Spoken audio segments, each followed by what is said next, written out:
Chapter 1494. Just as Noah and the hero were engaged in the most intense battle in the world above the clouds, there were also two battlefields on the ground. One was the battlefield where Luohao and the masked wind god were. The other was the battlefield where Yerek and Lancelot were.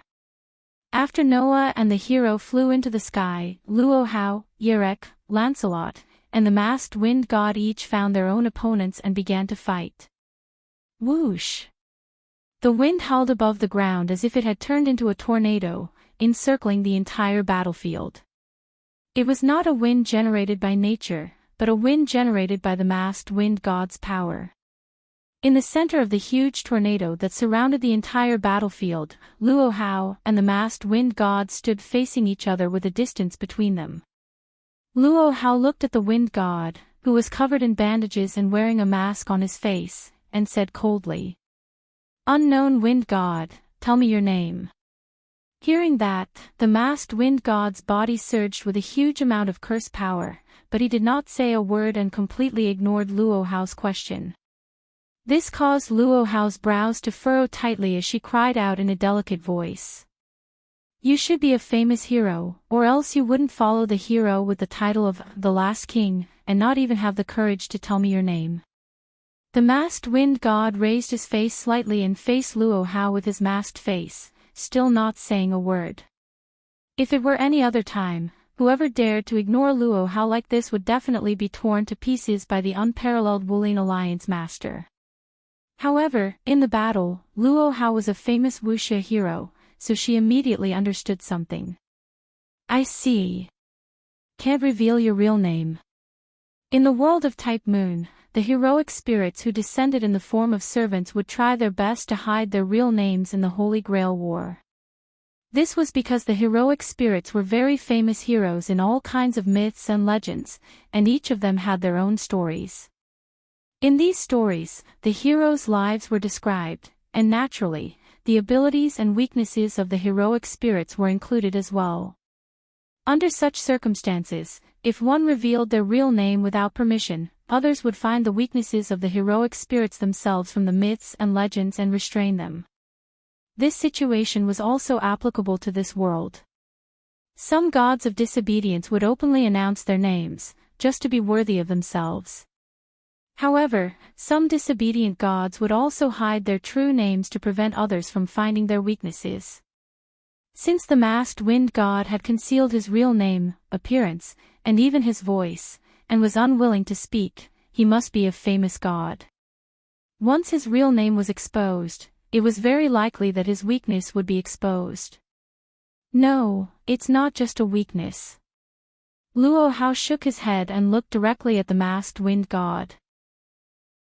"Since you're the vassal of the hero, doesn't that mean that the hero's true appearance will also be exposed once your true name is exposed?" These words had just sounded when the masked wind god suddenly lifted his head. The masked wind god stomped his feet on the ground and rushed towards Luohao. He clenched his hands into fists and punched towards Luohao without any fancy moves. "Humph!" In the face of the sudden attack from the masked wind god, Luohao snorted coldly.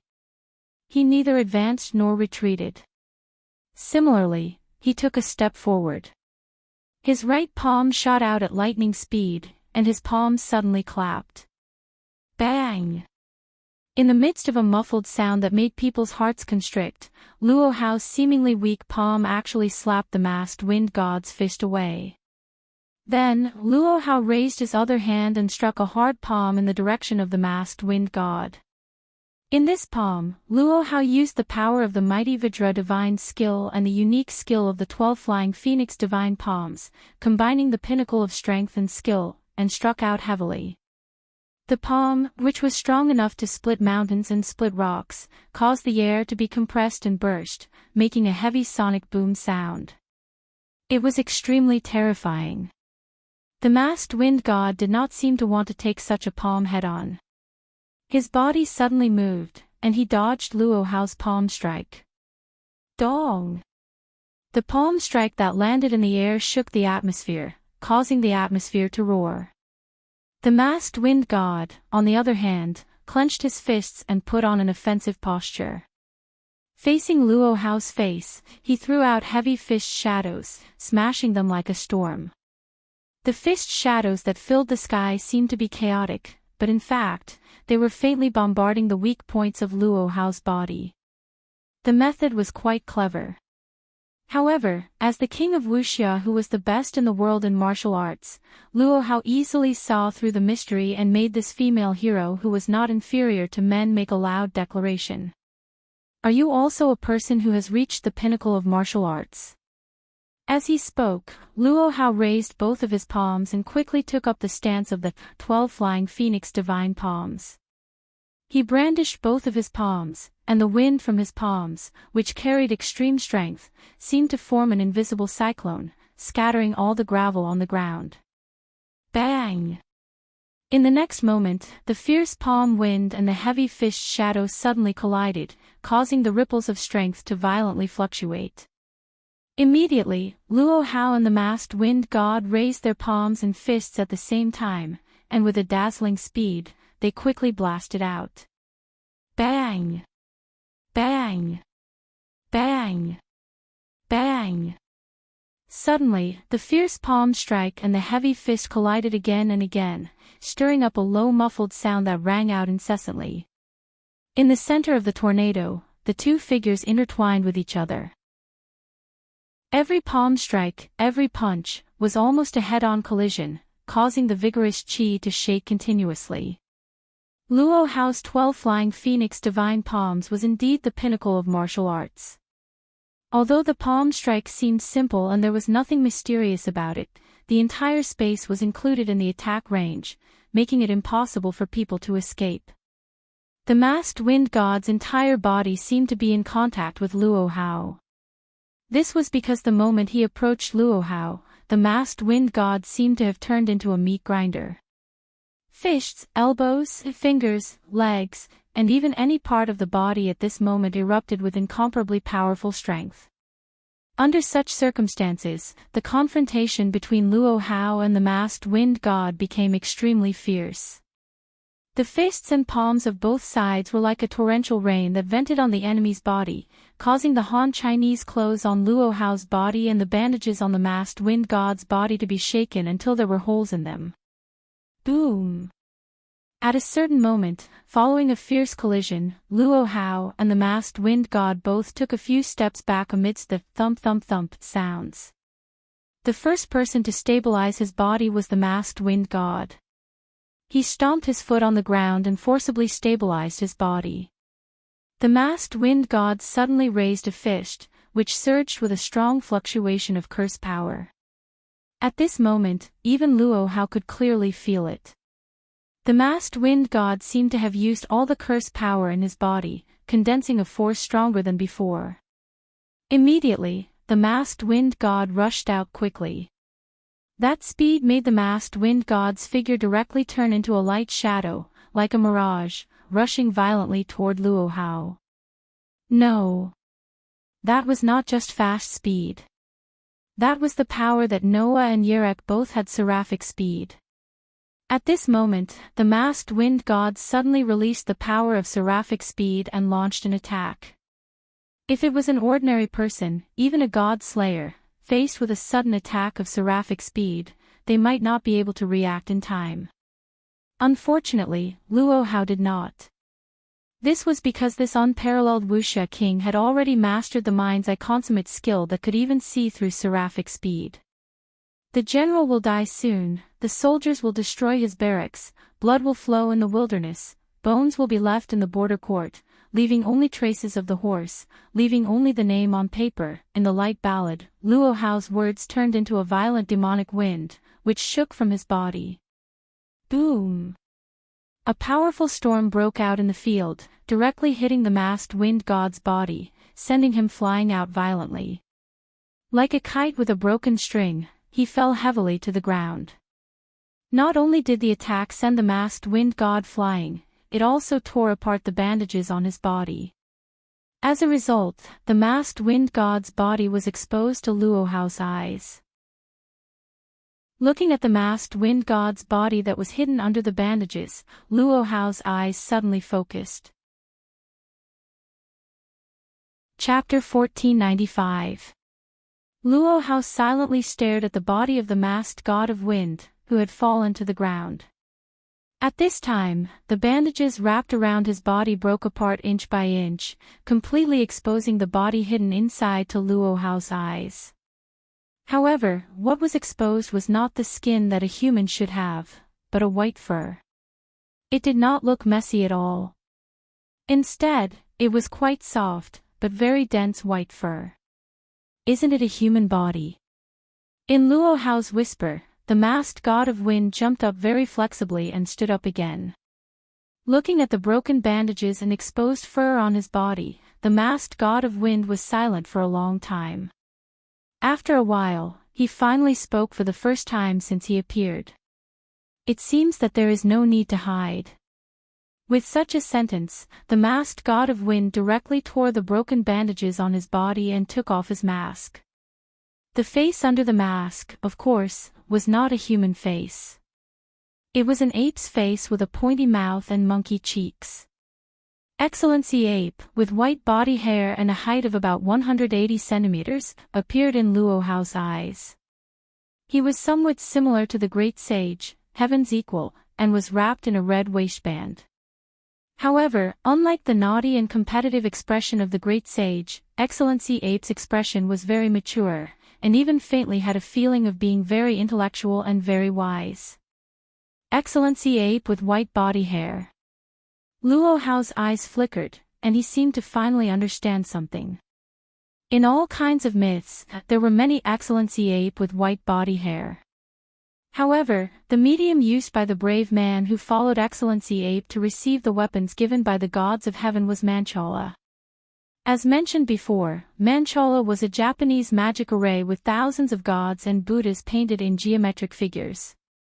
Tracing back to its origin, the origin of the Manchala square could be traced back to India, which was a doctrine advocated by the Hindu religion. In other words, the brave man who used the Manchala square to receive the weapons given by the gods of heaven was most likely a god in Indian mythology. In Indian mythology, when it came to Excellency Ape, who had white body hair and could manipulate the wind, there was only one god that came to mind. Although Luo Hao was extremely lacking in self-awareness, he was not a fool. Having lived for over 200 years, although Luo Hao couldn't be said to know all sorts of mythological systems like the back of his hand, he could still be said to be very knowledgeable. Thinking that the Excellency Ape in front of him was very likely to be the famous divine monkey in Indian mythology, and the hero he followed was the god who annihilated the demon king, Luo Hao was surprised. I see. Is that the hero's true identity? Have you guessed the real name of my master? The white Excellency Ape slowly clenched his fist and stared at Luo Hao. There's no other way. I can't let you leave this place. Excellency Ape's body burst into a violent whirlwind.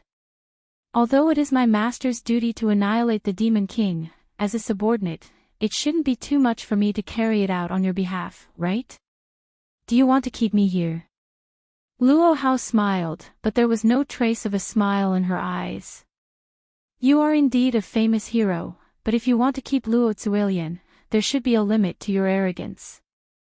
Well, the master you follow will be defeated by my husband. In that case, as my husband's concubine, I can eliminate these useless soldiers and crab generals, so as not to ruin my husband's reputation. After that, Luo Hao's feather-like robe began to shake, and the magic storm also swelled from her body and swept away in an instant. In the face of me, the god of wind, you actually used the wind to fight back. Excellency Ape said sarcastically. What a fool. How dare a mere beast question Luo Zuilian's ability? Luo Hao's body surged with amazing curse power. Very well, let me engrave the power of the unparalleled king of Wuxia deeply into your soul, and repent when you go to hell. The extremely violent whirlwind surged wildly from Luo Hao and Excellency Ape, cutting the ground, disturbing the atmosphere, and bringing out a harsh whistling sound that resounded throughout the world. Then, the two raging storms, which were enough to tear the earth apart, hit each other like violent tsunamis. The outcome would be decided in a few seconds. When Luo Hao and the White Excellency Ape were fighting fiercely, on the other side, Yurek was in a rather embarrassing situation. Boom! Accompanied by a roar, the entire ground burst open, setting off thick sand and dust and stirring up a powerful impact force. It carried pieces of gravel and shook in all directions. Yurek, whose whole body was covered with electric sparks, was like being slapped by a huge wave. He rolled out of the thick sandstorm in a very embarrassing way. After rolling on the ground several times, he stabilized his body. Chee! At this time, in the thick sand in front of him, a black shadow suddenly rushed out. With a sharp sound, it appeared in front of Yurek in an instant. It was none other than the knight on the white horse, Lancelot. Lancelot, who was riding on his beloved horse, raised the scale-shaped spear in his hand. With a shake of his arm, the spear violently stabbed at Yurek. Looking at the momentum, if Yurek was stabbed, even if he was lucky, he would be reduced to the same situation as yesterday, with a big bloody hole in his body. Looking at the rapidly enlarging spear tip, Yurek released the power of lightning and fire, and let the electric spark soar on his body. His body turned into a flash of lightning and trembled strangely. Puff! With a tearing sound, the spear fiercely pierced Yurek's chest. However, Lancelot's body suddenly stagnated. This was because not only did the spear not pierce through Yurek's body, but blood also didn't spurt out as expected. Instead, the spear directly pierced through Yurek's back as if it had pierced through air. Only then did Lancelot realize that something was wrong. After image. As soon as his voice fell, the figure of Yurek, whose chest was pierced, distorted and disappeared. After releasing the power of lightning and speed, Yurek could even create afterimages. In this regard, Lancelot only exclaimed, then suddenly raised the spear in his hand and swung it. The end of the spear was like a windmill, fiercely smashing into the space beside Lancelot. Bang! The spear body, which contained a powerful force, heavily smashed with a muffled sound. A figure appeared beside Lancelot without any warning, and was directly sent flying by the spear that smashed towards him. Ugh! Yurek could not help but let out a muffled groan. With electric sparks all over his body, he finally stabilized his body and landed on the ground with difficulty. As soon as he landed on the ground, Yurek immediately knelt on one knee, covered his chest, coughed a few times, and muttered somewhat gloomily. Sure enough, for me who is good at using the power of lightning and speed, the knight who can see through the lightning and speed is my biggest nemesis. Although this was what he said, Yurek still stood up with difficulty. Lancelot, who was riding on the white horse, turned around and looked condescendingly at Yurek, who was struggling to stand up, and said in a seemingly happy tone. Your speed is indeed quite outstanding, and you use it well. Unfortunately, if it's just speed, it won't be able to defeat me. I think so too, Yurek said very calmly, as if he could not see his own embarrassing state. Then, I'll play a little trick. After saying this, Yurek's body burst out with extremely bright electric sparks, and his body trembled violently. Immediately, under Lancelot's surprised gaze, two figures that looked exactly the same as Yurek split from his body. This is... Lancelot said with some surprise. Under such circumstances, Yurek, who was split into three, said in unison. My power is not only to enter the world of lightning and speed. For example, I can turn myself into lightning, eliminate my aura, conceal my movements, and so on. I can even create doppelgangers, just like this. As soon as he finished speaking, the three identical Yureks all turned into lightning, split into three directions, and suddenly shot toward Lancelot's direction. Looking at the three lightning bolts shooting toward him, Lancelot frowned. Chapter 1496. Shio. The sharp sound of something tearing through the air reverberated throughout the entire space. Under Lancelot's gaze, 3 bolts of lightning shot towards him at lightning speed. In just an instant, the 3 bolts of lightning abruptly arrived, filling Lancelot's entire field of vision with dazzling electric light. Under that kind of lightning speed, there was no point in competing in terms of speed. Therefore, Lancelot didn't even move his body, only allowing the pair of eyes under the helmet to stare unwaveringly at the 3 bolts of lightning that shot towards him. At some point, his pupils slightly contracted. Under the full effect of the mind's eye skill, Lancelot clearly saw it. Among the 3 bolts of lightning that shot towards him, one of them suddenly trembled slightly, the dazzling electric light on it also slightly weakened. The moment it weakened, the bolt of lightning transformed into a human, imprinting Yarek's grave and stern face into Lancelot's eyes. However, that didn't make Lancelot certain that it was Yarek's true body. Even so, Lancelot's heart didn't have the slightest bit of hesitation. Immediately, Lancelot raised the long spear in his hand. On the long spear, a burst of electric light suddenly flickered. Lancelot was also a user of lightning. As an adventurer and an explorer, Yarek had an extremely thorough understanding of the so-called steel. Therefore, Yarek knew that controlling lightning was the symbol of the most original steel. Therefore, the hero, who was known as the strongest steel, could also control lightning, and could even transform the god relics bestowed by the gods of the heavens into heavenly lightning that could save the world, carrying out an indiscriminate bombardment in all directions. Although Lancelot wasn't at the level of a hero, this knight was also the most original steel god. Naturally, Lancelot could also control lightning to a certain extent, and even manipulate the weather, turning himself into a mist, thus obtaining an immortal body. Thus, holding the long spear that flickered with electric light, Lancelot heavily stabbed the long spear in his hand amidst the sound of a strong wind, ruthlessly piercing Yarek, who had transformed from lightning into a human. Bang! A low explosive sound abruptly rang out at this moment. The long spear that flickered with electric light suddenly pierced Yarek, who had transformed from lightning into a human, causing his figure to abruptly shatter into pieces. Whang! In that instant, the other 2 bolts of lightning shuddered and also transformed into human figures. Their bodies were covered in electric sparks as they directly charged toward Lancelot's body. Dong! The thunderous explosion turned into a substantial shockwave that spread across the entire ground. Beep, beep, beep. Dazzling lightning exploded from the center of the impact, instantly turning the surrounding area within a few hundred meters into a pool of lightning, causing the ground to tremble. Immediately, arcs of lightning shot out from the pool of lightning like pythons, flashing across the ground at an extremely fast speed. Then, the 2 bolts of lightning seemed to be repelled by the rampaging lightning pool at the same time. They shot out from opposite ends of the lightning pool and heavily smashed into the ground not far away. Bang! The ground suddenly exploded, raising a cloud of sand and dust.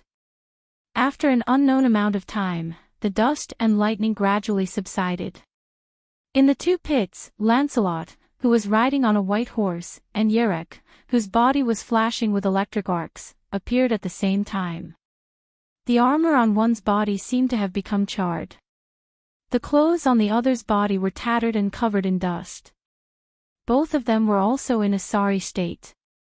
However, if one observed carefully, they would definitely be able to discover it. Although Lancelot's appearance was somewhat disheveled, his aura was not in any disorder. On the other hand, not only did the electric arcs flashing on Yarek's body weaken a lot, but he was also constantly gasping for breath. There was no need to explain who had the upper hand. As expected of the god-slaying demon king who can find a way to win under any circumstances. You're really amazing to be able to make dust stick to my armor even when I'm so restrained. Lancelot did not hide his admiration, but at the same time, there was a faint sense of regret in his tone. If possible, I really hope to continue fighting with you. However, it is not my style to show mercy in order to continue fighting. I will use my full strength and speed to charge forward. Black Prince, in your state, can you block my full blow? Hearing this, although Yerek was still gasping for breath, he laughed disdainfully. Block? That's not right. It should be my turn next. Lancelot was suddenly stunned. You've been dealing with me for a long time. Have you forgotten? Yerek sneered. Have you forgotten my goddess of vengeance? Lancelot's breath stopped. The goddess of vengeance. That was the power that Yerek had usurped from the three famous goddesses in Greek mythology, Alecto, Tisiphone, and Megala. In Greek mythology, Alecto, Tisiphone, and Megala were the goddesses of punishment. They were collectively known as the three goddesses of vengeance. According to legend, these three goddesses were three tall women with snake hair on their heads, bloody tears in their eyes, wings on their shoulders, torches in their hands, and snake whips in their hands. They were very terrifying. The three goddesses would chase humans who had committed the crime of murder on Earth, driving them mad. They were also responsible for carrying out punishment on the dead with sins in the underworld. They were the gods that the Greeks were most afraid of. It was the same as Luo-ha usurping the power of generals Heng-ha and Heng-ha. The power of the goddess of vengeance that Yerek had usurped came from the three goddesses who were a trinity. Only when the three of them were together could it be considered a complete divinity. With this power, Yerek would also have the right to take revenge on his enemies. He could spend a few minutes or even dozens of minutes to meditate and create the domain of vengeance. And when Yerek was in the domain of vengeance, all the attacks he received during this period would all be converted into the power of the three goddesses of vengeance and returned to the attacker without any change. Lancelot was also aware of the existence of this power. So, Lancelot said without any confusion. But I remember that this power requires the three goddesses to be summoned in advance, and after a certain period of meditation and ritual, it can only be used. It can't be used immediately in battle. Even if you use it now, as long as I withdraw from the domain of vengeance, this power will be useless. Withdraw from the domain of vengeance. Yerek suddenly laughed, and his laughter was unusually sarcastic. Haven't you realized that you've already stepped into my territory of vengeance and launched quite a few attacks? What? Lancelot was stunned at first, but then he finally understood and his expression changed abruptly. It can't be, you guessed right. Yerek suddenly raised his head. Long before you came here, I had already used the power of the goddess of vengeance to summon the three goddesses of vengeance and hid them underground. During this period of time, you will have a good taste of the attacks you launched against me. Yerek loudly chanted the spirit of words. Listen well, daughters of the eternal night, daughters of the earth and shadow. Under Yerek's spirit of words, the ground around him suddenly burst open, and three black shadows sprang out. They were three demonesses whose hair was all made up of snakes, and they had black wings like crows on their backs. Curb evil with evil, pay crime with crime, sacrifice blood with blood, pay tooth for tooth. This is the starting point of vengeance. The blood of the mother who was killed by the enemy, in the most tragic way to tell you that you can no longer repay your kindness. The three goddesses of vengeance surrounding Yerek had a bloody glint in their eyes as they stared at Lancelot. Demonis Morgella, Avenger Tisiphone, Alecto the Endless, quickly reflect the curse back and complete your revenge. Now is the time for vengeance. At this moment, a powerful curse power burst out from Yerek and the three goddesses. Lancelot didn't even have time to react before the space around him suddenly distorted. Immediately, all of Lancelot's previous attacks against Yerek were turned into invisible power by the three goddesses of vengeance, and violently surged in Lancelot's direction. Victory and defeat were also decided in a few seconds. Chapter 1497. Whoosh. Whoosh. Whoosh. Whoosh. A series of piercing sounds resounded in the sky. It was the sound of all sorts of weapons shooting out like arrows. The relics that turned into light beams and the god relics that turned into lightning bolts shot out of the golden ripples and the gigantic Manchala formation respectively. They tore through the air and tore through space like a storm. They collided hard mid-air. Bang! Bang! Bang! Bang! Each collision was a collision between myths and legends. Every time they clashed, it was a clash between legends. All sorts of legendary weapons that were famous in myths and legends had turned into arrows at the moment. They were shot at their opponents in the most violent and wasteful way as their owners squandered them.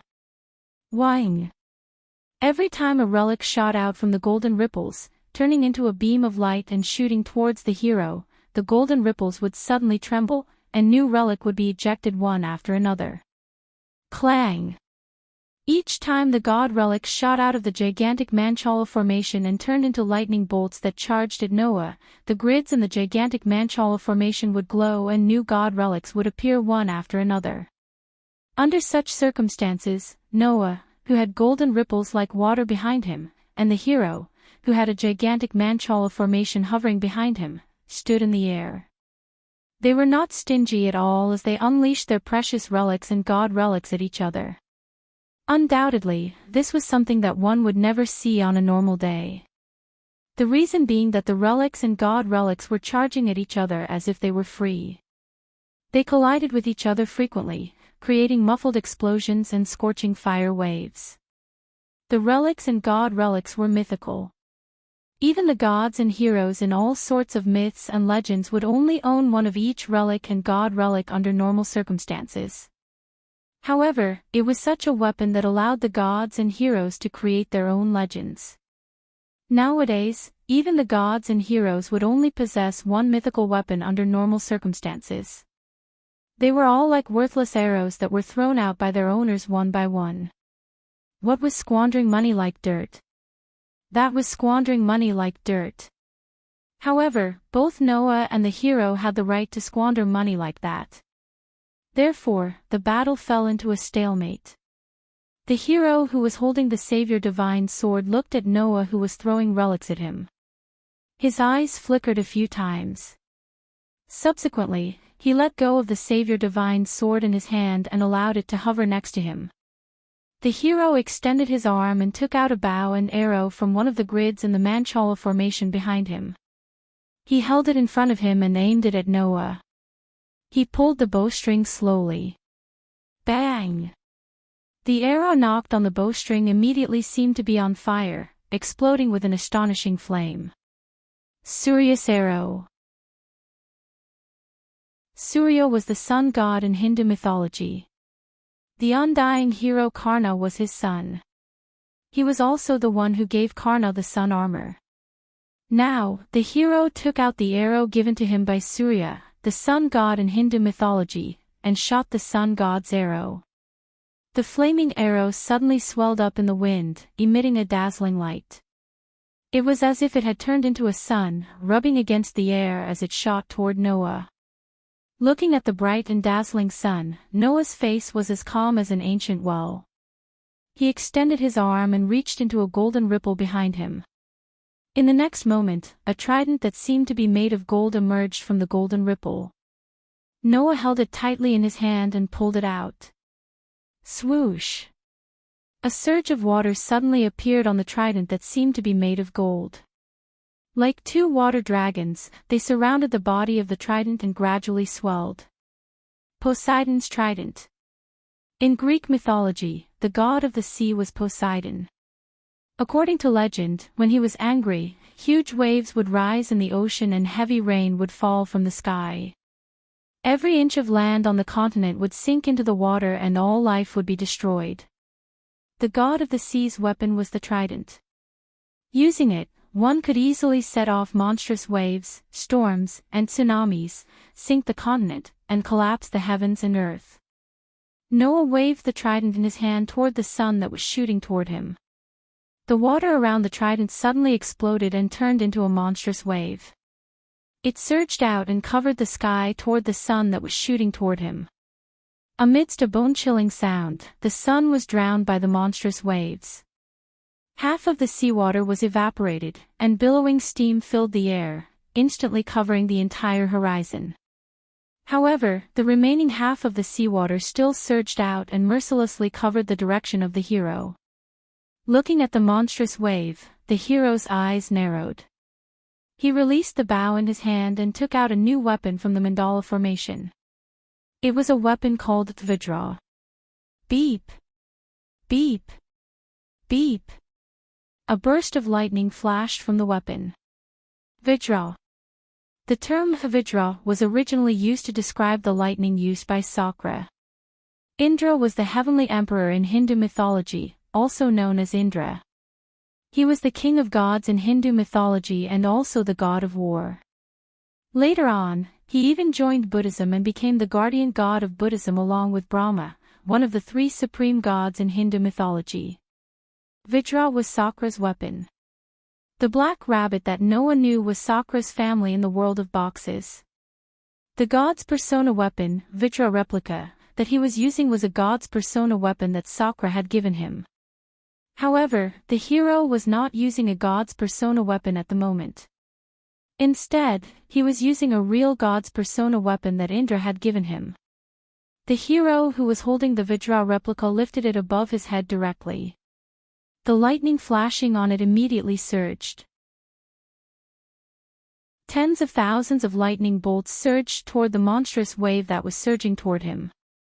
Suddenly, the monstrous wave that was covered by tens of thousands of lightning bolts trembled. It was diminishing at a speed that was visible to the naked eye. Soon, the monstrous wave was dissolved by the tens of thousands of lightning bolts before it could even reach the hero. It evaporated into the air and disappeared completely. The tens of thousands of lightning bolts continued to surge, like a gradually expanding pool of lightning. Like a tide, they surged in Noah's direction.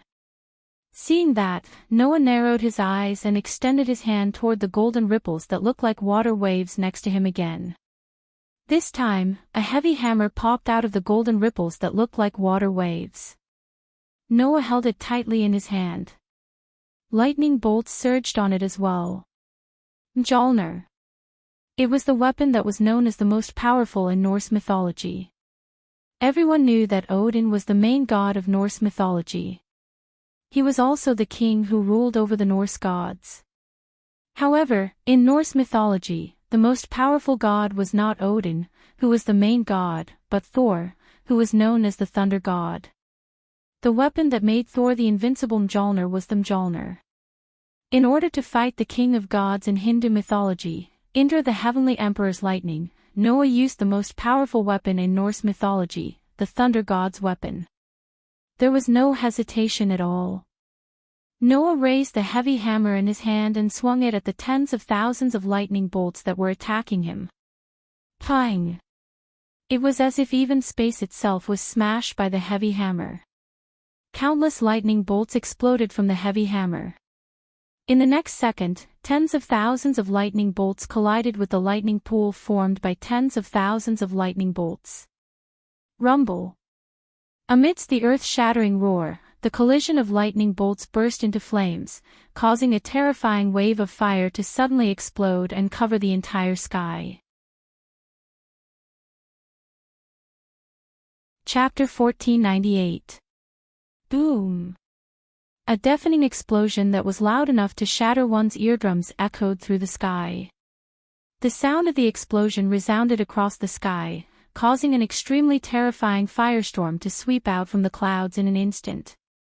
In the blink of an eye, it had expanded to a radius of several hundred meters. The terrifying firestorm swept across the sky. The scorching temperature caused the air above the clouds to be extremely dry. The majestic wave of fire spread across the sky like a curtain of fire, occupying a large part of the sky.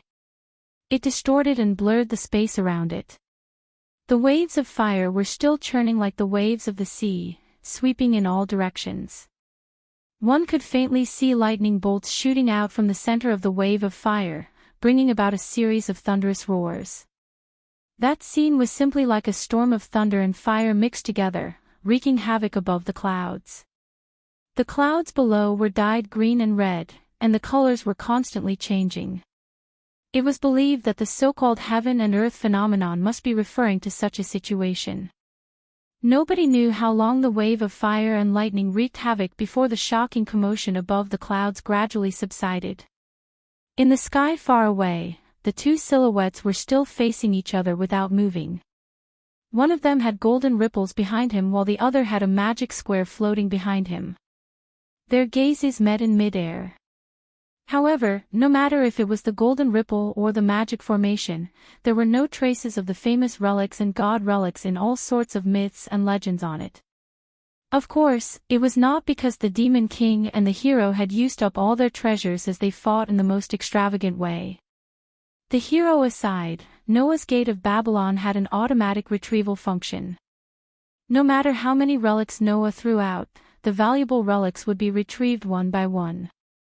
None of them would be left out. Therefore, Noah did not take out any relics because he felt that there was no need to continue. It was clear that the hero had the same thought. If it's just a competition of our weapons, there's no way we'll be able to determine the victor, Hero said with great admiration. For thousands of years, I've killed many demon kings, but I've never met an opponent like you. If it weren't for the weapons given to me by the gods in the heavens, I'm afraid I wouldn't be able to defeat you.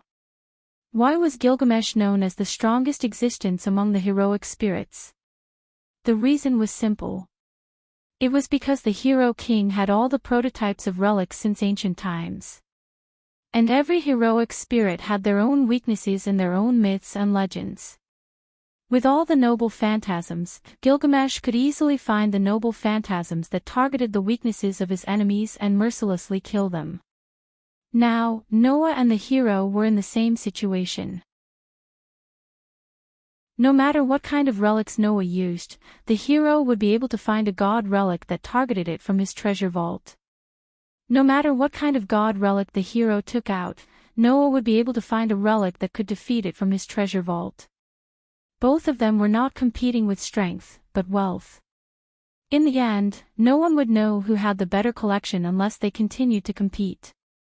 However, regardless of whether it was Noah or the hero, they did not have the patience to continue competing with the amount of items they had in their treasure vaults. Therefore, both of them stopped fighting at the same time. The golden ripples and the gigantic Manchala formation behind them disappeared as if they had never existed in the first place. Noah then spoke coldly. If this continues, I'm afraid there'll be no end to it. I don't have that much time to play with you. Me too.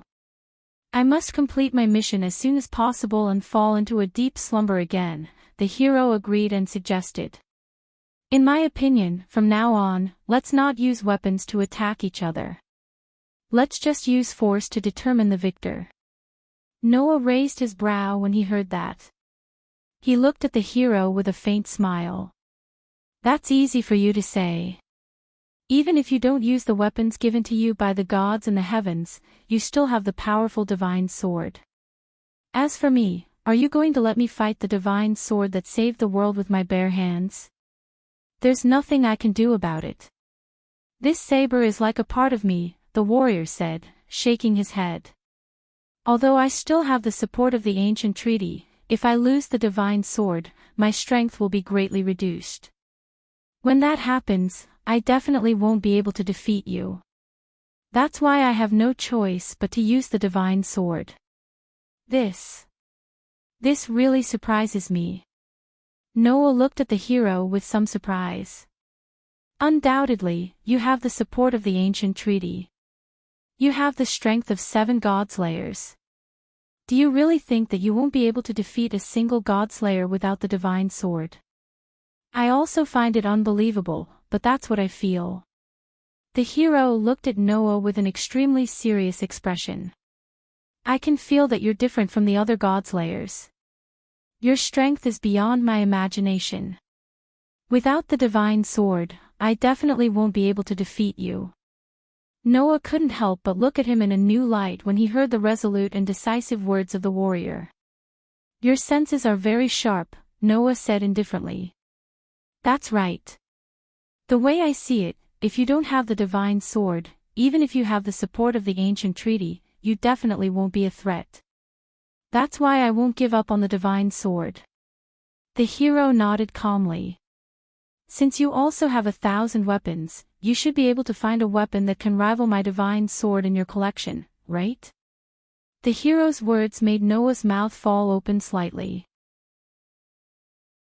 Just as Noah was about to say something, a voice suddenly rang out in his mind. Noah's face froze. Then, his eyes lit up and he suddenly smiled. You're right. My Aster won't lose to your divine sword that saved the world.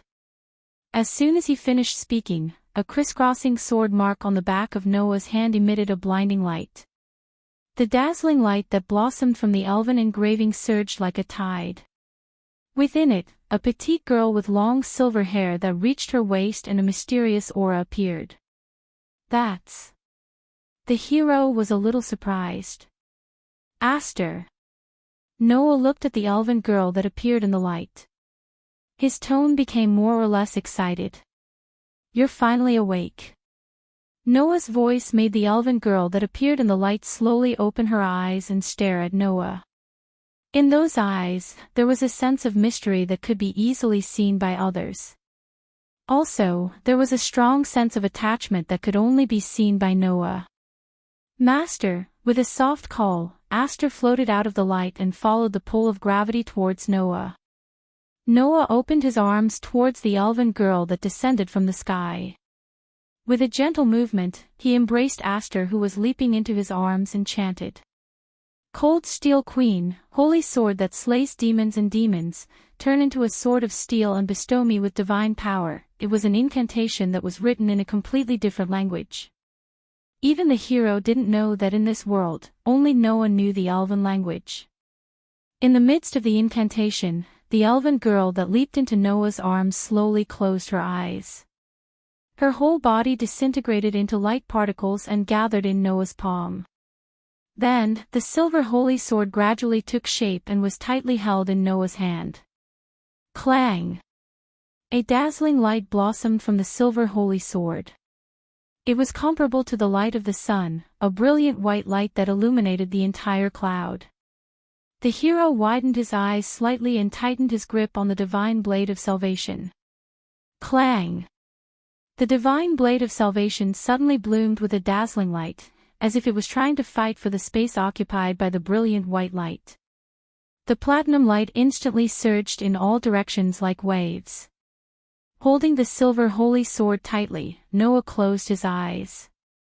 Aster, with your power, can you win against that divine blade? No problem. Aster's voice that didn't have any confusion or emotion sounded in Noah's mind. With Master's current power, as long as you can perfectly control my power, you can defeat that divine blade. That's a reliable declaration. Noah's lips slowly curled up. Then, Aster, let's go. I am Master's sword. Aster said without hesitation. As you wish. Chapter 1499. In the box, in order to help Letitia escape from the Demon King game, Noah used the Dragon Emperor transformation ability to multiply Aster's power, causing Aster to fall into a deep sleep. However, it wasn't because Aster couldn't bear the enormous power that caused him to fall into a deep sleep. Instead, it was because the power multiplied stimulated Aster's own power, causing Aster to enter an awakened state. As the strongest sword spirit in the elemental world, Aster was once feared by the 5 elven kings and the Dark Elven King. In other words, this sword spirit's power could even threaten the elven kings who controlled the world's elements. Naturally, not just anyone could wield such great power. Sometimes, if the power of a contracted spirit was too great, to the point that the elven master couldn't control it, then after the contract was formed, the contracted spirit's power would be limited to a certain extent. This was just like the subordination contract in the box. In the box, if the power of the enslaved party was too great, then the enslaved party's power would decrease, to the extent that the enslaved party would be unable to control the enslaved party. The situation between Luos and the demon star spirit Argel was a good example of this. This situation also applied between an elven master and a contracted spirit. If the contracted spirit's power was far beyond what the elven master could control, then the contracted spirit's power would decrease, and it wouldn't be strange if he couldn't control it. When he formed the contract with Aster, Noah was only a newly minted elven master. Although he had great power, as an elven master, he was only a rookie. Naturally, he couldn't draw out much power from the strongest sword spirit during the contract. In view of this, after concluding the contract, Noah and Aster would often hone each other's tacit understanding in private and improve the abilities of the elves, hoping that one day they would be able to draw out Aster's power that even the elven king feared. Now, this moment had finally arrived. The moment he held the demon slayer, Noah felt the difference from before. As Noah imbued the demon slayer in his hand with a huge amount of divine might, an unprecedented amount of divine might was also fed back to him. Under such circumstances, Noah could clearly feel the power of the demon slayer in his hand. Sharpness, hardness, accuracy, and even explosiveness had all undergone a qualitative improvement. What's more, even the demon slayer's ability to break curses had reached a terrifying level. Holding the demon slayer tightly, Noah took a deep breath and instantly converted half of the energy in his body into divine might and the other half into divine power. All evildoers, be afraid of my power. Now, I shall obtain the majesty of 10 mountains, the strength of 100 rivers, and the strength of 1,000 giant dragons. The majestic me shall raise the ferocious power to slay dragons. Deep in Noah's heart, the stone plate floating in the cosmic sea turned and pointed at the incarnation of the Dragon Emperor. A crimson wave of air rose from Noah's body and turned into the phantom of a crimson dragon. Boost boost boost boost boost boost boost boost boost boost boost boost boost boost. Above the phantom of the crimson dragon, the jade gems lit up one after another and released voices, causing a surge of power to flow through Noah's body and release an incomparably powerful aura. Sensing that Noah's aura was becoming more and more powerful, the hero's eyes became serious. Immediately, the hero raised the divine blade of salvation in his hand and pointed it high into the sky. Hum! Accompanied by a trembling sound, a blinding light bloomed from the divine blade of salvation. It soared into the sky and gradually condensed. Not long after, the blinding light from the divine blade of salvation turned into a small sun, illuminating the entire sky. Noah had seen that move once before. It was the same move that the hero had used to sink the entire invisible island when he had just awakened. Legend had it that the divine blade of salvation had the power to cut even stars. That legend was referring to this move. The hero's divine blade of salvation that had annihilated the demon king not only combined the forms of the weapons that the gods of the heavens had given it, but it was also one with the hero. It was like a divine relic that was part of the hero's body.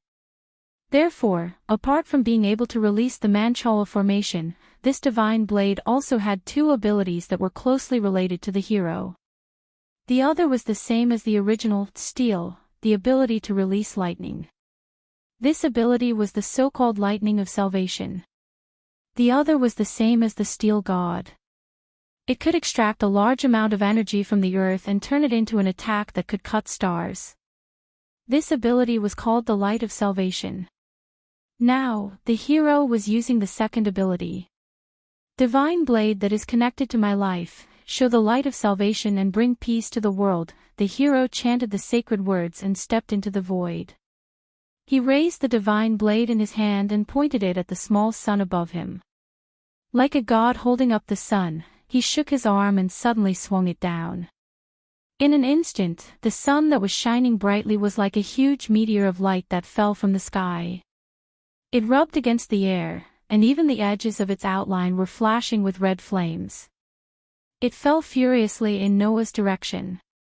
Bang, bang, bang, bang. Wherever the dazzling sun passed, the air would explode. Even the clouds below were shattered in an instant. It was as if the real sun had fallen.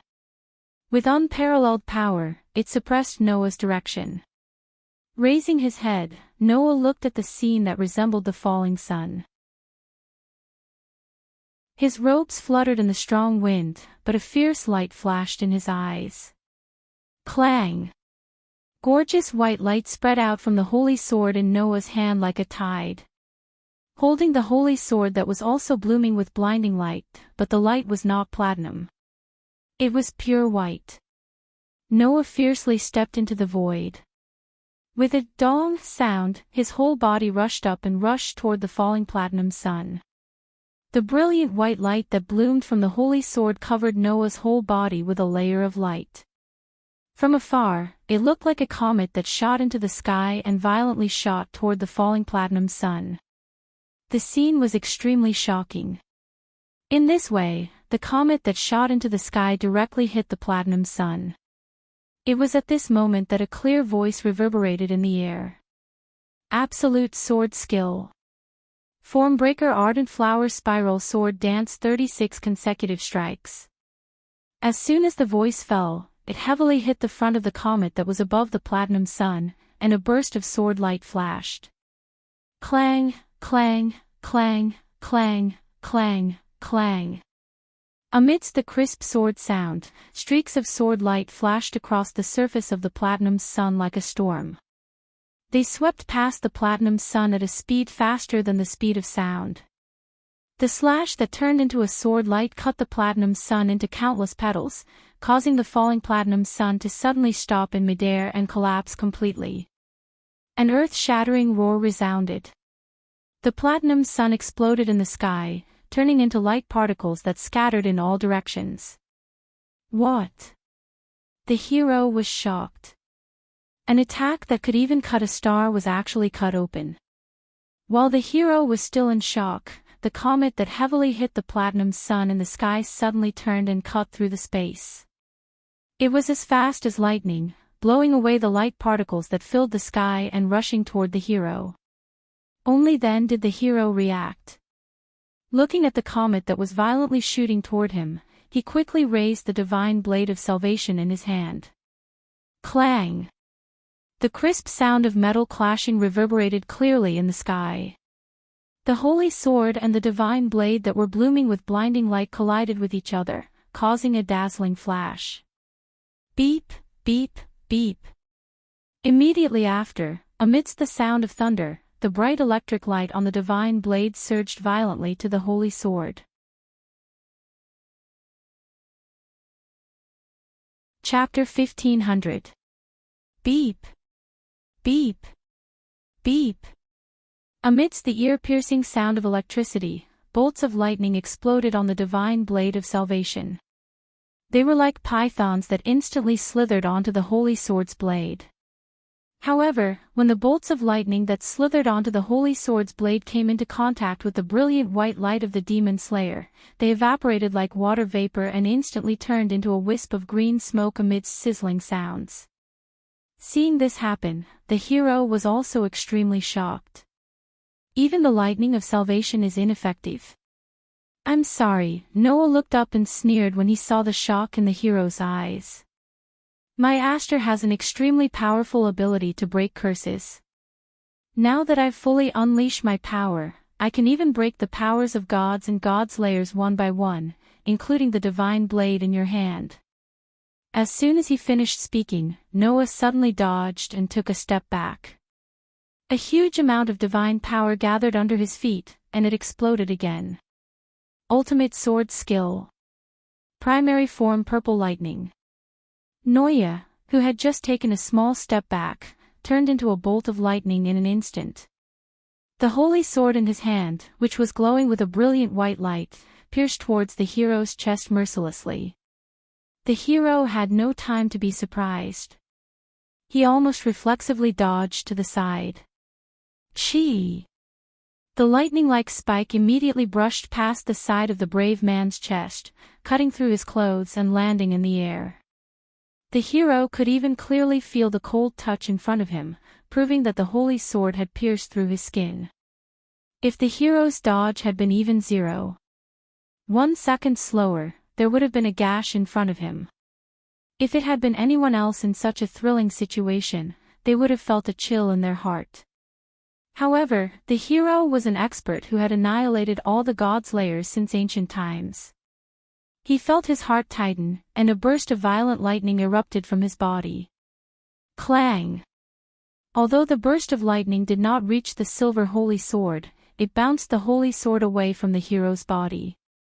Then, the hero took a step forward and raised the divine blade in his hand. Like a windmill dancing in the wind, he heavily slashed toward Noah's waist. Clang! This time, it was Noah's turn to raise the holy sword in his hand. With a crisp sound, he blocked the divine blade's heavy slash. As the saying goes, an eye for an eye, a tooth for a tooth, and violence for violence. As if intending to return the favor, Noah also made the crimson dragon's shadow on his body soar, causing the airwave that turned into air scales to be like a shockwave, blasting it away. Bang! Amidst the muffled sounds, the hero was struck by the crimson shockwave and was sent flying. However, at that moment, the hero kicked Noah in the chest. Bang! With the same muffled sound, Noah, who had ignited his air scales, could not block the hero's kick. He was sent flying. Thus, one was sent flying by the air scales, while the other was sent flying by the kick. Noah and the hero were both sent flying, creating a sharp sound that reverberated in the sky. It did not dissipate for a long time. However, almost at the same time, Noah and the hero steadied themselves and looked up. Their eyes met in the air, and sparks flew. Then, Noah and the hero both stomped on the void and shot out like bullets. They swung their holy sword and divine blade at each other. Clang! The crisp sound of collision was mixed with a shock wave that spread out like a ripple. Clang, clang, clang, clang. In the sky, two figures crisscrossed each other like two bolts of lightning chasing after each other. As they flashed and flew, they collided with each other frequently, causing the sound of steel colliding to spread out like water ripples. It also set off waves of shocking wind ripples, causing people to be terrified just by looking at them. Looking from afar, one could only see two meteors chasing each other. Sometimes they wandered in the sky. Sometimes they collided ruthlessly. Sometimes they flashed through space. Sometimes they intertwined with each other. Under such circumstances, the holy sword and the divine saber clashed repeatedly, causing the crisp sounds of clashing to resound through the sky. At the same time, they also cut through the air. Every time they clashed, the surrounding atmosphere would become chaotic, and their momentum could not be said to be small. As a result, after a round of confrontation, the hero who was attacking the Demon King and the Demon King who was attacking the hero were evenly matched. Neither side could do anything to the other. In terms of physical strength, Noah and the hero were actually on par. Noah had the blessing of ability value that was about to be promoted to LV6. In terms of physical strength, he was not inferior to a god. The hero was the strongest, steel, so his physical strength was naturally extraordinary. He was not inferior to Noah at all. In terms of weapons, Noah had the holy sword that even the elf king was afraid of, and the hero had the divine blade that could even cut a star. In terms of the level of strength, Noah's incarnation of the Dragon Emperor had multiplied to the limit, and the hero had also used the Ancient Covenant to increase the strength equivalent to 7 god slayers. In terms of defense, Noah had the air scale protection, and the hero also had the thunder lightning protection. In terms of skills, Noah's sword skills were superb, and the hero was not inferior to Noah. In this way, the two of them were naturally on par with each other. Of course, Noah could also use 2 incarnations to fight at the same time. However, at present, Noah had already used the Dragon Sun's sovereignty to strengthen his physical strength, and not to strengthen his spirit. Once he used 2 incarnations, without the Dragon Sun's sovereignty to strengthen his spirit, even if Noah could bear the burden of using 2 incarnations at the same time, he could not guarantee how long he could bear the burden of using 2 incarnations. And if the dragon's son's sovereignty was used to strengthen his spirit, Noah's strength would be reduced by more than half in an instant. In that case, without the support of enough divine power, Aster's true strength would not be able to be displayed. At that time, the divine blade that could cut a star would become a threat. Therefore, unless it was the most critical moment, casually using the power of 2 incarnations would only lead to one's death. Until the time came to determine the outcome of the battle, Noah had to hide this trump card with a time limit. Clang! Another heavy sound of steel colliding rang out. The 2 figures that had turned into 2 meteors chasing each other passed by each other, retreating rapidly in the ripples of the strong wind. Their eyes were fixed on each other, not moving for a moment. In a battle of such intensity, it would only take a moment to shift one's gaze away from one's opponent, and one would be forced into a desperate situation. Therefore, Noah and the hero had their eyes fixed on each other. Their eyes were filled with seriousness and light. At that moment, the hero's face froze all of a sudden. He flipped his hand, and a golden disc appeared in his hand. Noah's eyes focused as he looked at the disc. Of course, Noah would not forget about the disc. It was the god relic that stored the sword god's summoning authority called the arrowhead disc. It seemed like after Guinevere's death, the god relic had returned to its rightful owner, the hero. After all, the sword god's summoning authority stored in the god relic was the hero's authority. No matter if it was Noah or the hero, both of them had their eyes on the arrowhead disc at that moment. Then, both of them noticed something. 2 brand new sword seals slowly appeared on the disc and were imprinted on it. The hero fell silent for a moment as he looked at the 2 sword seals that were slowly appearing. Both of them have been defeated. Noah understood what was going on when he heard that. Lancelot and the masked wind god had been defeated by Luohao and Yerek. However, that was not good news. The reason being, Lancelot and the masked wind god's godheads must have been absorbed by the arrowhead disc. Therefore, one could already foresee what would happen next. Just like how Noah was hiding his trump card, the hero was hiding his trump card as well. It seems like I can't drag this on any longer. The hero looked at Noah. Although it's a little unfair, this disc is also my authority and my power. So, please forgive me. The golden disc flashed with a bright light as soon as he was done speaking. In the next second, 4 silhouettes appeared around the hero out of thin air. Noah's expression turned grim when he saw that.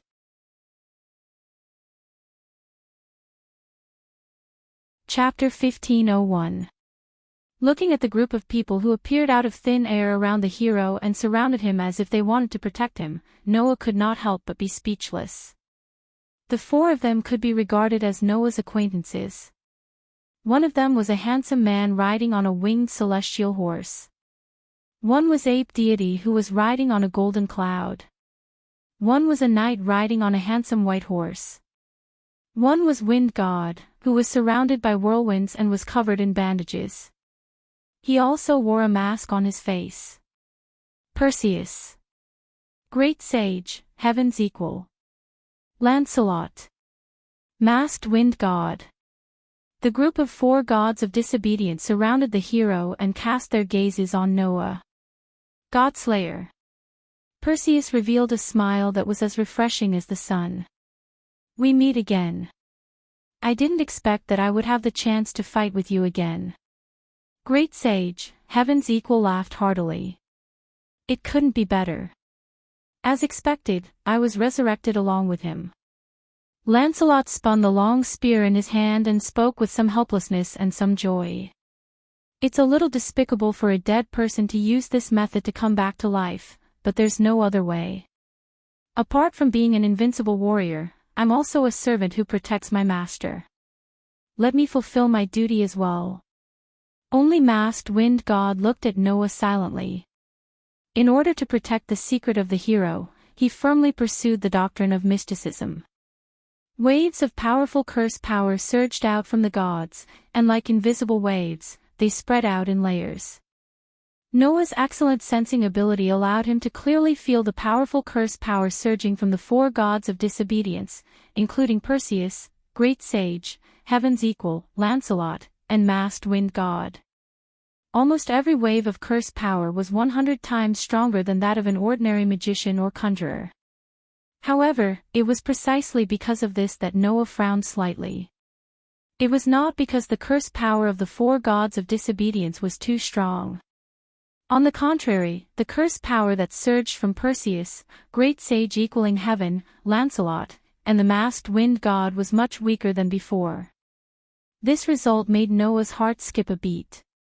Could it be, as expected, I can't hide anything from you? The hero had been observing Noah's performance, and when he saw the surprise on his face, he sighed. Although I have the power to resurrect my own kind and summon steel again, this power is not without limits. The strength of the steel generals that you resurrected has decreased, right? Noah nodded in understanding. That's right. That makes sense. Otherwise, if you could resurrect your dead brethren in their complete states, you could gather combat power and annihilate the Godslayer with sheer numbers. There's no need for any ancient treaty or the divine blade of salvation. You're right, the hero admitted. If only one is resurrected, then his strength can be restored to its peak. However, if there are more of them, the power will be dispersed. In their current state, they probably only have 70% of their strength when they were alive, right? Noah's gaze swept across the gods that were supporting the hero, 70% of their strength, but there are 4 more of them. It's a very useful power, isn't it? That's why I'm using this power.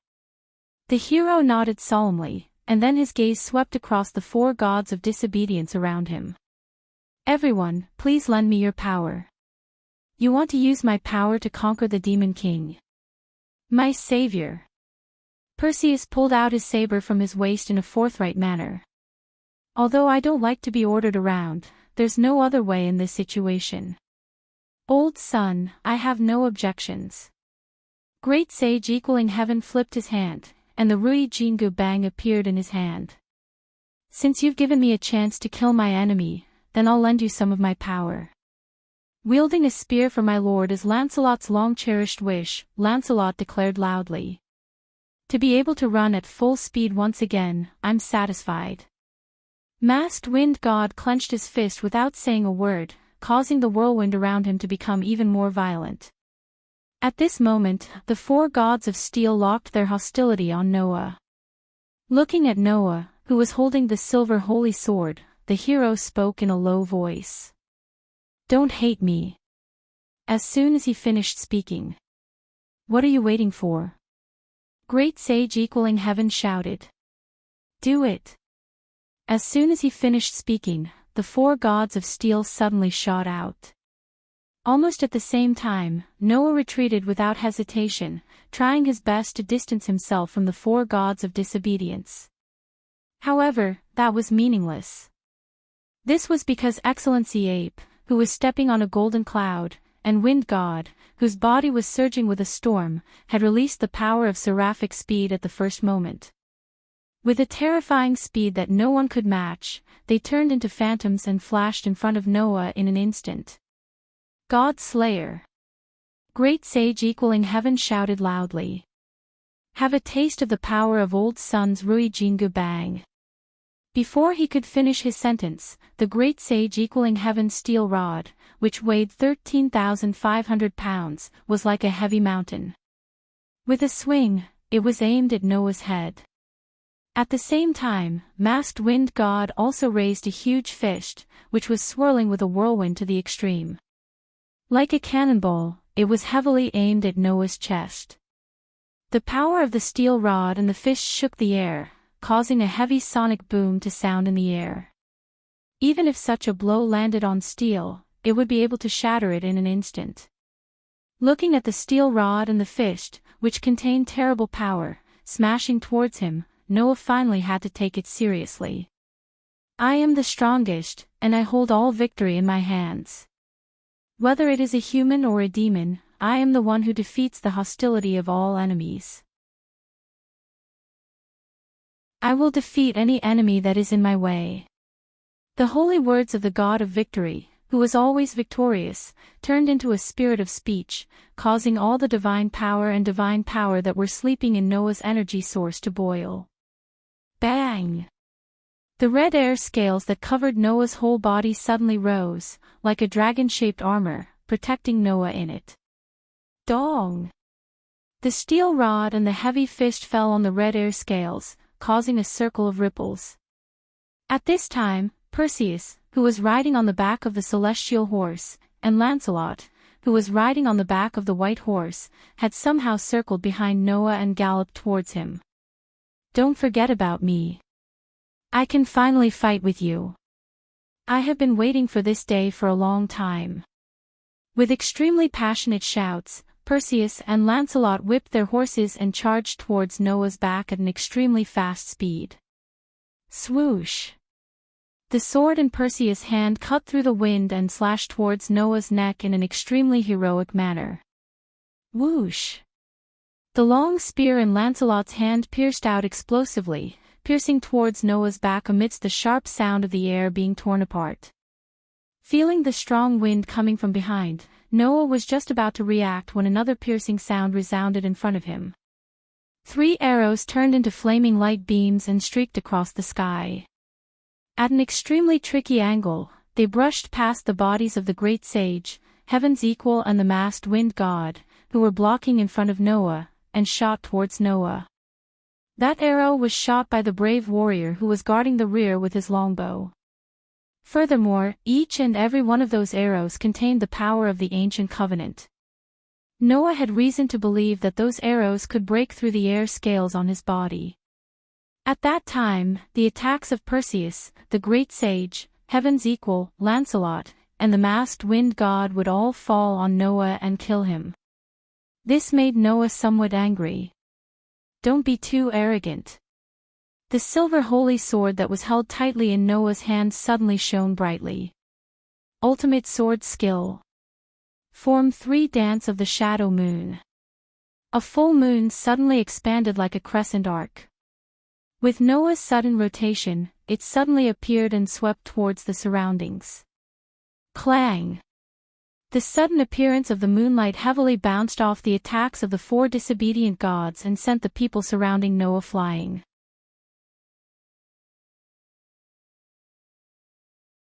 Chapter 1502. Oh. Wah. Goo. Under the moonlight Perseus, the great sage, heaven's equal, Lancelot, and the masked wind god all let out miserable cries as they were sent flying in 4 different directions. Whoosh! However, the 3 flaming arrows shot by the hero still shot straight towards Noah's throat, heart, and abdomen, landing on the air scales on Noah's body. Bang! With a muffled explosion, the 3 flaming arrows, which were supported by the power of the ancient covenant, suddenly exploded the air scales on Noah's body, causing the crimson dragon shadow that overlapped on Noah's body to disappear, revealing his body. With the disappearance of the crimson dragon silhouette, the torrential energy flowing through Noah's body abruptly weakened and finally disappeared. That power was multiplied by the Red Dragon Emperor's boosted gear. Relying on this multiplied power, Noah was able to compete with the hero, who was supported by the ancient covenant and had the power of 7 godslayers. Now, the multiplied power had all disappeared, allowing Noah to return to his normal state. However, that was to be expected. The crimson dragon shadow on Noah's body was originally the product of the fusion of the Red Dragon Emperor's boosted gear's balance breaker and the Dragon Emperor's incarnation's chi scale. Originally, the Red Dragon Emperor's boosted gear, balance breaker, was supposed to be a crimson red full-body armor. However, after the fusion with Noah's Dragon Emperor incarnation, the balance breaker of the Red Dragon Emperor's boosted gear also fused with the air scales. After the gas scales fused with the Red Dragon Emperor's boosted gear, balance breaker, the result was that the crimson full-body armor turned into a crimson gaseous armor. Now that the crimson dragon's shadow had been destroyed, it was equivalent to the balance breaker effect of the red dragon emperor's boosted gear being destroyed as well. Naturally, the increased power would disappear. Feeling that the powerful aura on Noah's body had decreased several times in an instant, the hero with the longbow immediately ordered, "Now!" Perseus, the great sage, heaven's equal, Lancelot, and the masked wind god, who were sent flying by the moonlight slash, instantly increased the power of the curse in their bodies. Then, the four of them stabilized their bodies and once again charged in the direction of Noah. The four gods of disobedience who were sent flying in four different directions suddenly rushed in from all directions and surrounded Noah. He believed that as long as the four gods of disobedience got close, they would launch the fiercest attack at the same time. At that time, even if Lancelot and the others only had 70% of their peak strength left, without the multiplied power of the Dragon Emperor and without the protection of the Dragon Emperor's air scales, the best outcome for Noah would be to be a serious injury. Once the air scales were broken, a buffer period would be needed to recover. At this time, Noah could not immediately use the multiplied power and air scales ability. However, that did not mean that Noah could not use the power of the other incarnations. I, with my violent heart, tightly cover the sky. I declare, roll up a storm for me, rain for me, and never allow you to disobey my orders. In the depths of Noah's heart, the image representing the storm lit up. Dong! Accompanied by a thunderous sound, a storm shook out from Noah's body and turned into the most violent tornado. Like a shock wave, it blew in all directions at an extremely fast speed. Perseus, great sage equaling heaven, Lancelot, and the masked wind god who were charging toward Noah were all shocked. But it was too late to react at this time. The violent tornado completely engulfed the four gods of disobedience. Bang! At this time, a crimson wave of air rose from Noah's body and turned into a dragon's shadow that overlapped with his body. The air scales were finally restored. At this moment, Noah finally used two incarnations at the same time. On the crimson dragon's shadow, the precious gems began to emit voices, allowing the multiplied power to be channeled into the violent tornado that was stirred up by the tremors. The violent tornado suddenly trembled, and its color gradually turned red. Like a volcanic eruption, it caused an incomparably ferocious and terrifying power to fluctuate in the wind. The sudden increase in power of the tornado instantly turned into the most brutal power, and every gust of wind became a heavy pressure. The four gods of disobedience were swallowed by the tornado. Before they could even scream, they were instantly crushed by the terrifying power of the tornado, leaving not a trace of flesh behind. What? The hero's expression finally changed abruptly. At this moment, the crimson storm howled and expanded like a giant tornado, rushing in the direction of the hero. The hero's expression changed again and again, and he hurriedly manipulated the spirit supporting his body. Like a fallen leaf in a gust of wind, he retreated rapidly with the help of the gust of wind to avoid the terrifying tornado that was roaring toward him. However, with the multiplied power of the Dragon Emperor, the strength of the storm incarnation increased by too much. Therefore, the terrifying crimson tornado expanded faster and faster, and it didn't take long for it to catch up with the hero. Hiya! The hero, who couldn't avoid it, could only shout. He raised the divine blade of salvation in his hand and tightly gripped the hilt with both hands. Then, he slashed down heavily at the tornado that was sweeping toward him. Clang! The light of salvation bloomed on the divine blade of salvation. The blade, which could even cut stars in half, was like a flash of light as it slashed through the outer wall of the tornado. Poochie! With a tearing sound, the tornado that could be easily crushed by Perseus, the great sage, heaven's equal, Lancelot, and the masked wind god was actually split in half by the divine blade of salvation. However, the hero didn't feel any joy at all. His pupils suddenly shrank to the size of needles.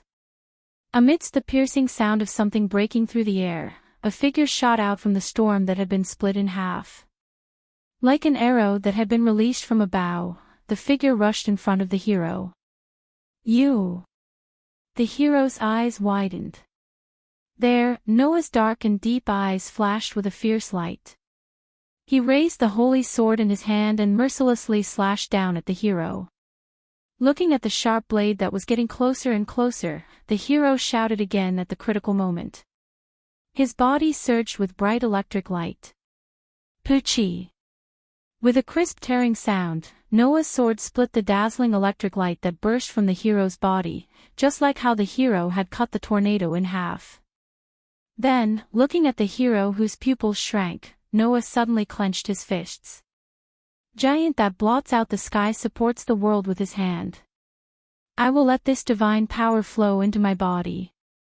From now on, I will display the ultimate power that no one can match. At this moment, among the powers of Noah's 10 incarnations, the most powerful one, the giant, flashed with light. The power that could split mountains and seas instantly filled Noah's body. There was no hesitation. Noah's arms suddenly shook, and he blasted a fist with terrifying power at the hero. Bam! A deafening sound that made one's heart tremble exploded in the sky. Poochie! The terrifying power caused the hero to spit out a mouthful of blood. His entire chest was smashed, and his body was like a broken piece of trash. He hung down powerlessly and fell from the high clouds to the ground with the help of gravity.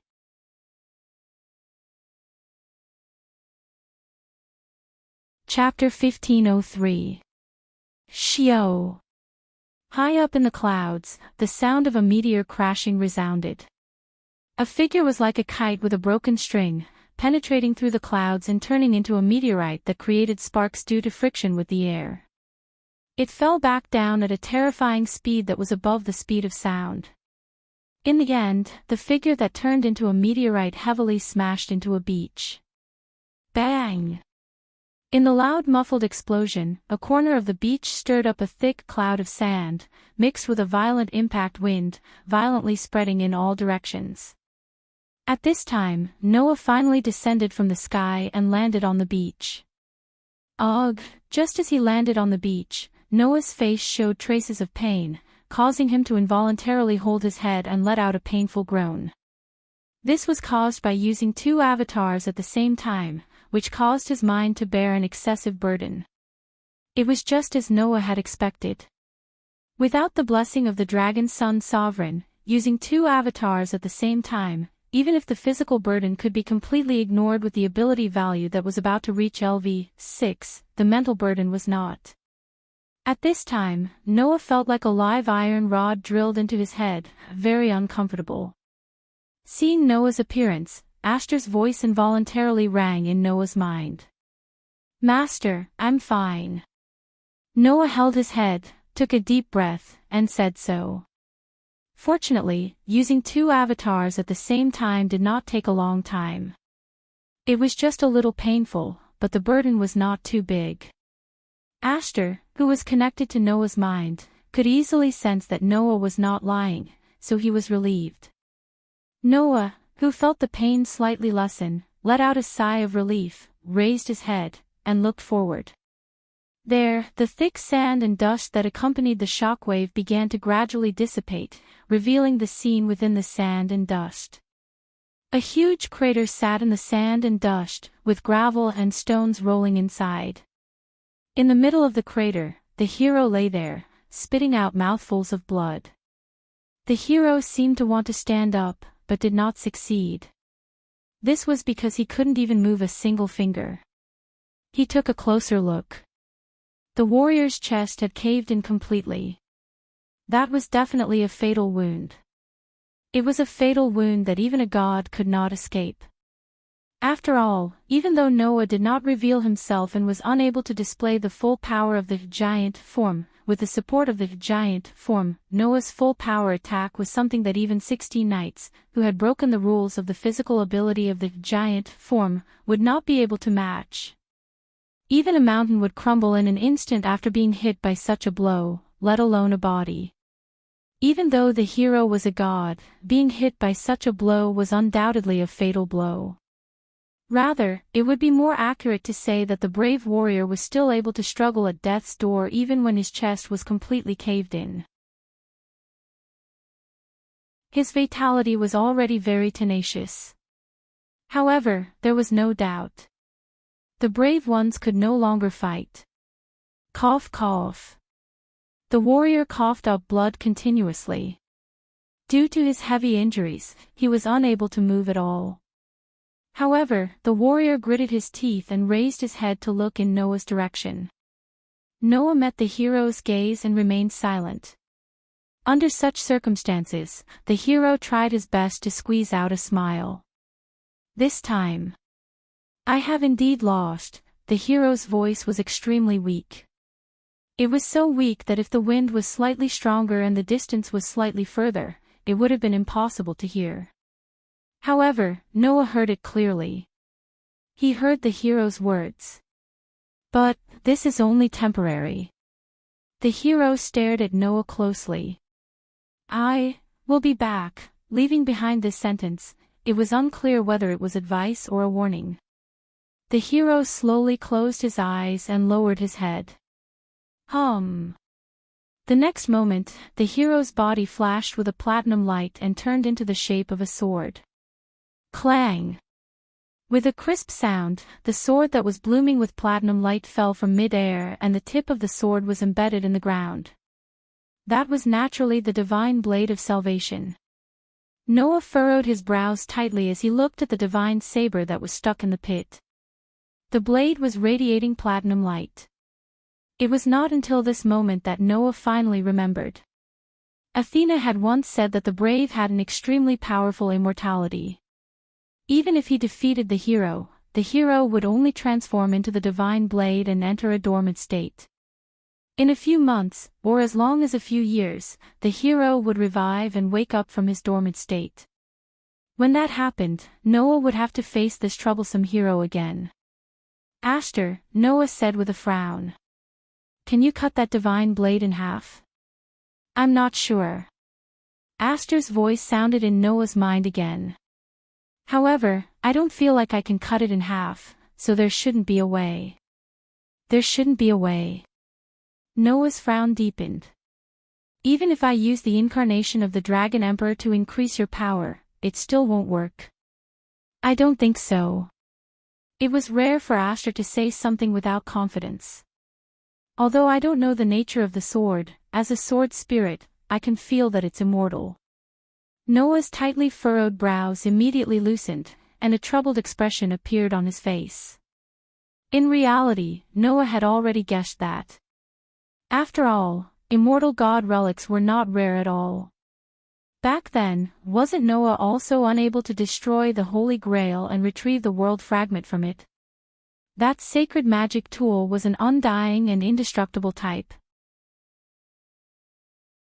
Since even the Holy Grail, which was created for the sake of the brave, was immortal, then it was not strange that the divine blade of salvation, which was known as the strongest divine relic, could be immortal and indestructible, which was formed from countless weapons given to the brave by the gods of the heavenly realm.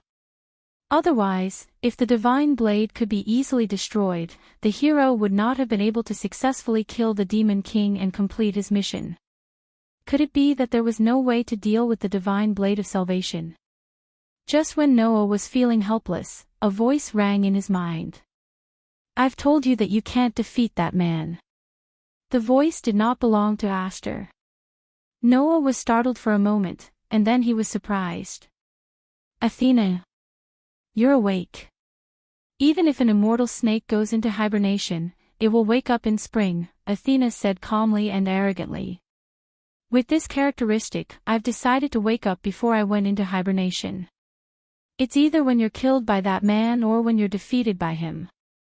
I'll only wake up when these two times arrive. Is that so? Noah forced a smile. What can you do even if you wake up? I can't pretend that I didn't hear you. Athena's voice was cold and there was a hint of dissatisfaction in it. Are you saying that this concubine can't be of any use? Noah was stunned when he heard that. His eyes lit up immediately. Do you have a way to destroy the divine blade? However, Athena poured a bucket of cold water on him. No, that displeasing steel cannot be destroyed. Even if you were able to defeat the hero, it would still be the same.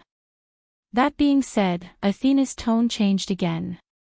However, if you want to get rid of that man, you don't need to destroy the divine blade. You don't need to destroy the divine blade. Noah quickly asked.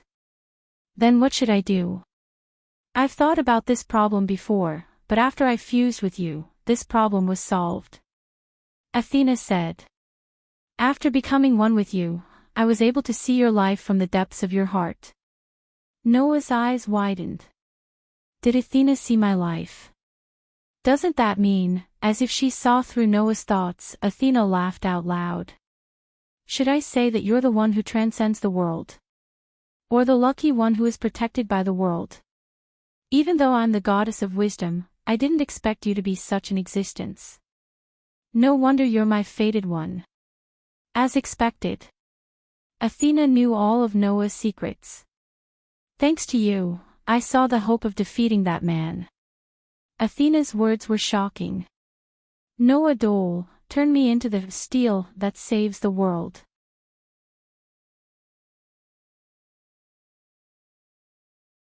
Chapter 1504. For a moment, Noah even wondered if he had heard wrongly. However, Athena's indifferent tone dispelled Noah's doubts. Turn me into the taboo steel. This way, the man's mission will be ended by you. Wait. Wait. Noah hurriedly shouted for him to stop. He took a deep breath and calmed down the astonishment in his heart before asking, What are you doing? You said that I will turn you into the divine sword of salvation. I know what you're thinking. Athena's tone didn't change at all. She was still as calm as ever. But you did not hear wrongly. I will turn into the steel of salvation and help you defeat the hero. Even if you say that, I still don't understand. Noah directly asked. What is going on? It is actually very simple. If you think about it carefully, you will understand. Athena did not keep Noah in suspense and answered Noah's question very straightforwardly. The divine sword is an existence that is integrated with the man. Therefore, once the man dies, he will turn into the divine sword and fall into a deep slumber. Then, as long as the divine sword is destroyed, the man will naturally not be able to awaken and will fall into eternal slumber. He will return to the myth and be defeated by you. Unfortunately, the divine sword is indestructible. Athena said. If that is the case, then there is no need to destroy the divine sword. Just kill the man who is the object of the divine sword. The divine sword that was integrated with the hero was equivalent to the hero himself. After all, the so-called God of Steel originally referred to the living God of Swords. This way of saying that the sword that was originally made of steel had the appearance of a human and also a soul. Just like the monsters mentioned in many TV dramas, they were originally just animals, plants, or even something else, but they cultivated into a human body. It was the same principle. In other words, the current hero was equivalent to being beaten back to his original state. Although the body turned into the divine sword and fell into a deep slumber, the hero's soul was still in the divine sword. I am the dark goddess in charge of the underworld. Toying with souls is also my domain. That is why I was able to abandon my previous body and become one with you, Athena explained. Right now, I am in a state where only my soul is left. As long as I confuse with the divine blade and expel the soul of the man sleeping in the divine blade, wouldn't that be enough? Become one with the divine blade. Noah asked in disbelief. Can that kind of thing be done? Of course not, Athena said without hesitation. I am the goddess of the earth, not the god of swords. In the end, I am an existence that is incompatible with the god of swords. How could I possibly possess the body of the god of swords and turn myself into steel? After saying that, Athena suddenly changed her mind. However, I have read your life story from the depths of your heart, and know the existence of the steel in your hands. Hearing this, Noah could not help but lower his head and look at the demon slayer in his hands. The steel in your hands is not a god, but a so-called spirit. Athena's voice slowly sounded in Noah's heart. After knowing about this existence that is similar to steel, I thought that since I could not become the god of swords, then I would turn myself into a sword spirit and become one with the divine sword that saved the world. That way, I would be able to expel the soul of that man. What? Noah was really stunned. You want to become a sword spirit? That's right, Athena said proudly. That man's servant was also the goddess of the earth in the past. Through death, she fell and became the god of swords. I only need to do the same thing. Noah could not wrap his head around it. Become a sword spirit. That kind of thing can be done. Are you doubting my wisdom? Athena seemed to have seen through Noah's thoughts and laughed coldly. Although the time was a little short, during the period of my deep sleep, this concubine has already created a secret technique to transform into a spirit. Relying on this secret technique, this concubine can transform into a so-called spirit. At that time, as long as I successfully assimilate with the divine blade, this concubine will transform into a sword spirit. The success rate is more or less guaranteed. Athena suddenly changed the topic of conversation. Of course, if it's just like this, then there is no way to assimilate the divine sword. You must cut off the connection between the divine sword and that man. Fortunately, you have the sword of spiritual speech that can even cut off divinity. With that sword, it is not a problem to cut off the connection between the divine sword and the hero. Now, I will pass on the knowledge of that man to you. As soon as she finished speaking, a large amount of knowledge flashed in Noah's mind. In India, there were two famous epics that were known as the oldest epics. One of them was called Mahabharata. The other one was called Ramayana. These two epics were the foundation of Indian culture and had a considerable role in enlightening the development of Indian literature and religion. A large part of Indian mythology was related to the stories recorded in Ramayana and Mahabharata. For example, the main character of Ramayana, Rama. In the box, as one of the three supreme gods in Indian mythology, the 10th incarnation of Vishnu, Galgi, once had a dispute with Noah. The main character of Ramayana, Rama, was the 7th incarnation of Vishnu. In the story of Ramayana, it was said that in the human world, there was a powerful demon named Luobona. Luobona ruled a race called Rakshasa. It was a type of evil spirit that specialized in eating human flesh. It was a true demon. Therefore, the leader of this demon race, Luobona, was called the Rakshasa king, the king of demons, and was called the demon king by people. Luobona had the special characteristic of not being hurt by gods and demons other than mortals. Other than humans, other races, be it gods or demons, could not leave a mark on his body. In order to destroy this demon king, the gods of heaven sought the help of Vishnu. Therefore, Vishnu descended from heaven and became a human, reincarnated into a human, and became the king of Bisara, the son of the 10 chariots king, and also the prince of Bisara. This prince was Rama. However, this prince's life was quite bumpy. He suffered from the conspiracy of his stepbrother, and was exiled abroad, wandering for more than 14 years. The only people who accompanied this tragic prince wandering abroad were the prince's wife, Siddhartha, and his brother, Rashmana. Later, Rama and the other two wandered to the forest occupied by the Rakshasa race who had committed many evil deeds, and started a battle with the Rakshasa. The brave Rama defeated many Rakshasas one after another. In the end, the demon king of the Rakshasa race, Luobona, appeared.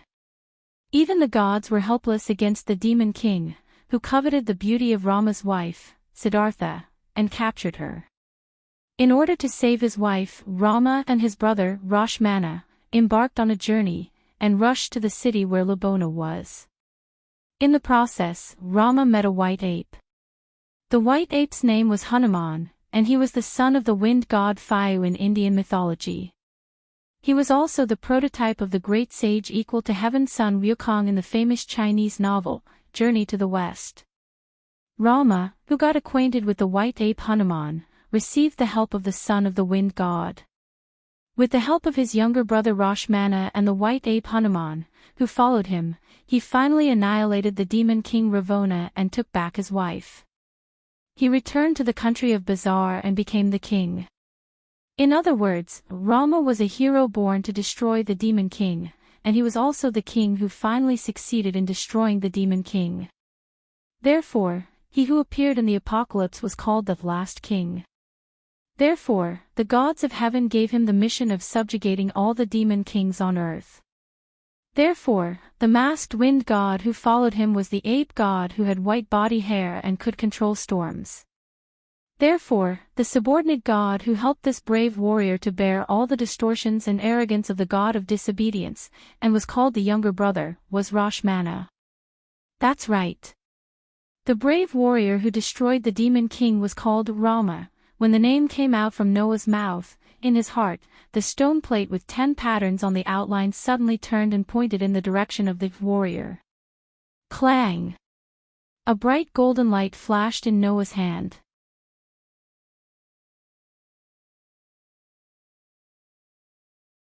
Chapter 1505. Clang! The dazzling golden light was like the brightest light in the world. It shone on the entire beach and dyed the beach with a golden color. It was extremely beautiful. At this moment, a sword appeared in Noah's hand. It was a sword that was completely golden in color. There were mysterious runes engraved on the sword as a sword inscription. The sword existed only to cut down the god named Rama.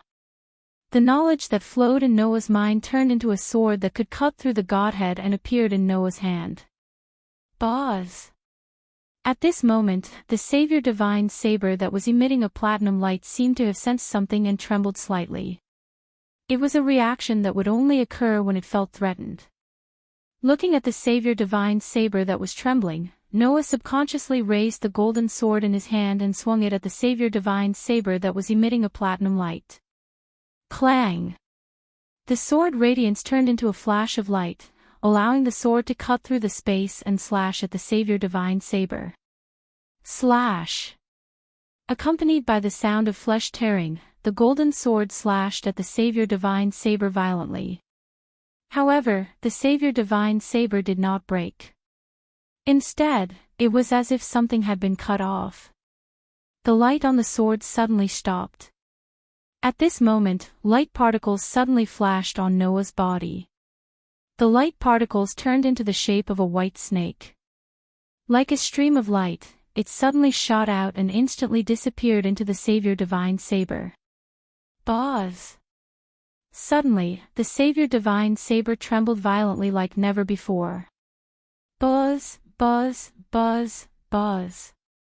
The Savior Divine Saber could not stop trembling, causing a buzzing sound to reverberate in the air. The platinum light that was emitted from the Savior Divine Saber's sword started to flicker, causing the surrounding space to flicker. It was extremely strange. It was only then that Noah seemed to have woken up. He looked at the divine saber that was trembling non-stop and the light on the sword was flickering. His expression suddenly became gloomy. To be honest, Noah was not optimistic about this matter. Although Athena had calculated everything perfectly and even created a secret method to transform herself into an elf in a short period of time, how could it be so easy to assimilate with the blade of salvation? That was a divine blade that could even split a star.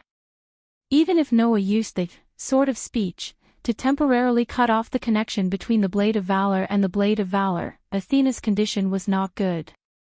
In fact, it was very bad. In that case, even if this plan was feasible, there was no guarantee of success, right? Therefore, Noah was not optimistic about this matter. However, if Noah could think of this, how could Athena, the goddess of wisdom, not think of it. However, under such circumstances, Athena still proposed this plan and told Noah that the success rate of this plan was guaranteed. That was because Noah had neglected one thing. That was, would the Blade of Valor accept Athena's banishment? If the Blade of Valor did not want Athena to assimilate with the Blade of Salvation and become a sword elf, the Blade of Salvation would naturally resist Athena's assimilation and banish Athena instead. However, if the Blade of Salvation accepted Athena's assimilation, it would be a different story. Therefore, at a certain moment, the trembling of the Blade of Salvation suddenly stopped. Clang! The platinum light shone again and illuminated the entire beach. In the light, a series of platinum light particles slowly appeared and gathered to form an illusion. That illusion was the Blade of Valor. No. It should be Romo. You. Noah could not help but be stunned on the spot. Romo, on the other hand, turned around and looked at Noah. On his face, the fatigue that could be seen at any time in the past had completely disappeared. It was replaced with a trace of relief. After wandering the earth for countless years and fighting for countless years, today is finally the day of the end. With an indescribable expression, Rama gazed at Noah, as if he was filled with emotion and gratitude. He smiled faintly and said these words. "Thank you." After leaving these words behind, Rama's figure gradually dissipated. In the end, he completely disappeared. Looking at the direction where Romo disappeared, Noah finally understood. That's right. The one who was most resistant to the idea that the hero who annihilated the Demon King would be resurrected was not the Demon King like Noah who was the target of the crusade, nor was it the humans who were dragged into the apocalypse. Instead, it was Rama who was tired of the constant battles. The person who hoped that the Blade of Salvation would not be resurrected the most was Romo. Therefore, Romo would not resist Athena's assimilation of the Blade of Salvation. Instead, he would accept Athena's assimilation with the Blade of Salvation and be banished. This way, Athena would not have the possibility of failure. It was because of this that Athena thought that the success rate of this plan was guaranteed. The result was just as Athena expected. Quietly looking at the direction where Romo disappeared, Noah could not help but mumble. Where will he go? The one who answered this question was none other than Athena. The souls of humans who have lost their bodies will enter the underworld, and the gods will return to the myths. Unknowingly, the divine Blade of Salvation had completely disappeared. Athena, who had transformed into a 12 or 13 years old girl, swayed her short silver hair as she slowly walked up to Noah's side. She stood side by side with Noah and also looked in the direction where Romo disappeared. Of course, the gods who have lost their bodies have ways to stay on the earth. However, that man will not want to stay on the earth, so he will choose to return to the myths. The god of disobedience was a god who had deviated from the myths and appeared on the earth. Killing such a god would only cause the god to lose his body on the earth and return to the myths. In other words, perhaps one day, the god who had been killed would once again appear on the earth as a disobedient. Including that man, Athena said bluntly. Perhaps one day, that man will once again appear on the earth and carry out his mission of annihilating the Demon King. Who knows? Perhaps. Noah shrugged. When that time comes, if I am still in this world, I will free him again. Oh. Athena turned around and looked at Noah with interest. What if you are not in this world? Then I will let someone else do it. Noah suddenly smiled. The world is so big, and its history is so long. There will always be someone who can become the protagonist of this world and solve all the problems. You really dare to say that? Humans are just one of the many races in this world. Whether or not they can survive is still unknown. It is unrealistic for you to dream of someone who can dominate the world. Athena said with a happy expression on her face. However, since the heavenly child who is protected by the world has said so, I will believe in the possibility of humans." Noah could not help but smile as he turned around and looked at Athena. Athena also turned around and looked at Noah. The two of them stood facing each other and looked at each other for a long time without speaking. After a while, Noah spoke softly. "You are now a sword spirit, right? After assimilating with the blade of God, I have indeed become a sword spirit." Athena's lips slowly curled up. "Now that you have confirmed this, what do you want to say? Isn't that obvious?" Noah said without hesitation. "Since you are a spirit, then contract with me and become my contracted spirit." This sentence made Athena smile. "Haven't you noticed that I have become your authority?" "Authority?" Noah was stunned. "That's right." Athena nodded. "Although the process was a little complicated, you have indeed defeated Lord Rama. Pandora's great curse has begun to activate, and the authority you have obtained is the blade of the hero. Naturally, I, who have assimilated with the blade of God, have become your authority." Saying so, Athena smiled sweetly. "In other words, whether I am willing or not, you only need a thought to contract with me. Furthermore, I can only contract with you." Athena. In the past, she was a goddess. Now, she had become Noah's contracted spirit. Thus, she was born.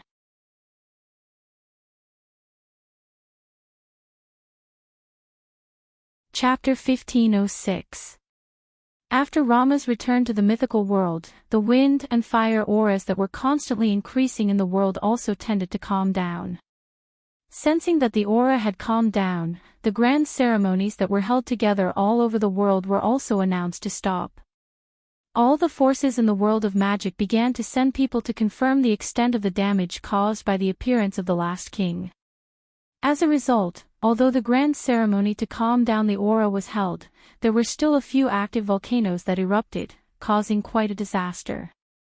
Especially the island country that Rama appeared in, a lot of the aura of the earth was involuntarily extracted by this brave warrior and turned into a land of death. At the same time, there were also many volcanic eruptions that caused some damage. Fortunately, only some buildings were damaged, and there were no casualties. It was considered a great fortune in the midst of misfortune. However, this also made many of the higher-ups in the world of magic and spells feel a sense of fear. One should know that Rama had only appeared for a short period of about a day. Moreover, the next day, all the forces in the world worked together to hold a ceremony to calm down the aura, delaying the increase of the fire and wind auras. Even so, such a degree of damage was still caused. One could imagine how much danger Rama would bring to the world if he were to continue living. Thinking of this, the higher-ups of the major forces felt very fortunate. No matter what, this incident was finally over in a way that was daunting but not dangerous. Although the major forces did not participate in the battle against Rama and the other gods of disobedience, the battle against the gods of disobedience was originally the responsibility of the god slayers. As ordinary humans, even magicians who were far beyond the reach of ordinary people could not participate in it.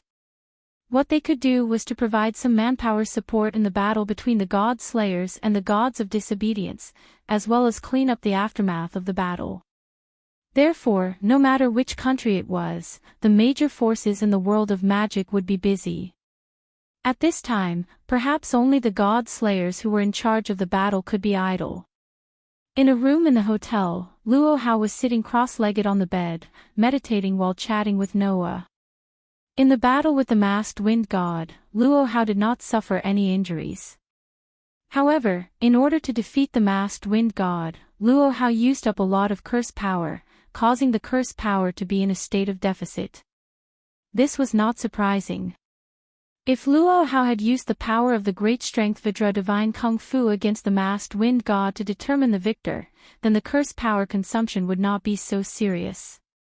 However, the prideful sect leader Luo Hao had chosen to use the power of the Dragon Roar and Tiger Roar grand magic against the masked wind god. That was simply asking for trouble. No matter what, his opponent was the wind god. On the other hand, the great art of dragon and tiger's roar was the power to create storms through ballads. Against a god who could manipulate wind, using wind to fight was naturally not an easy task.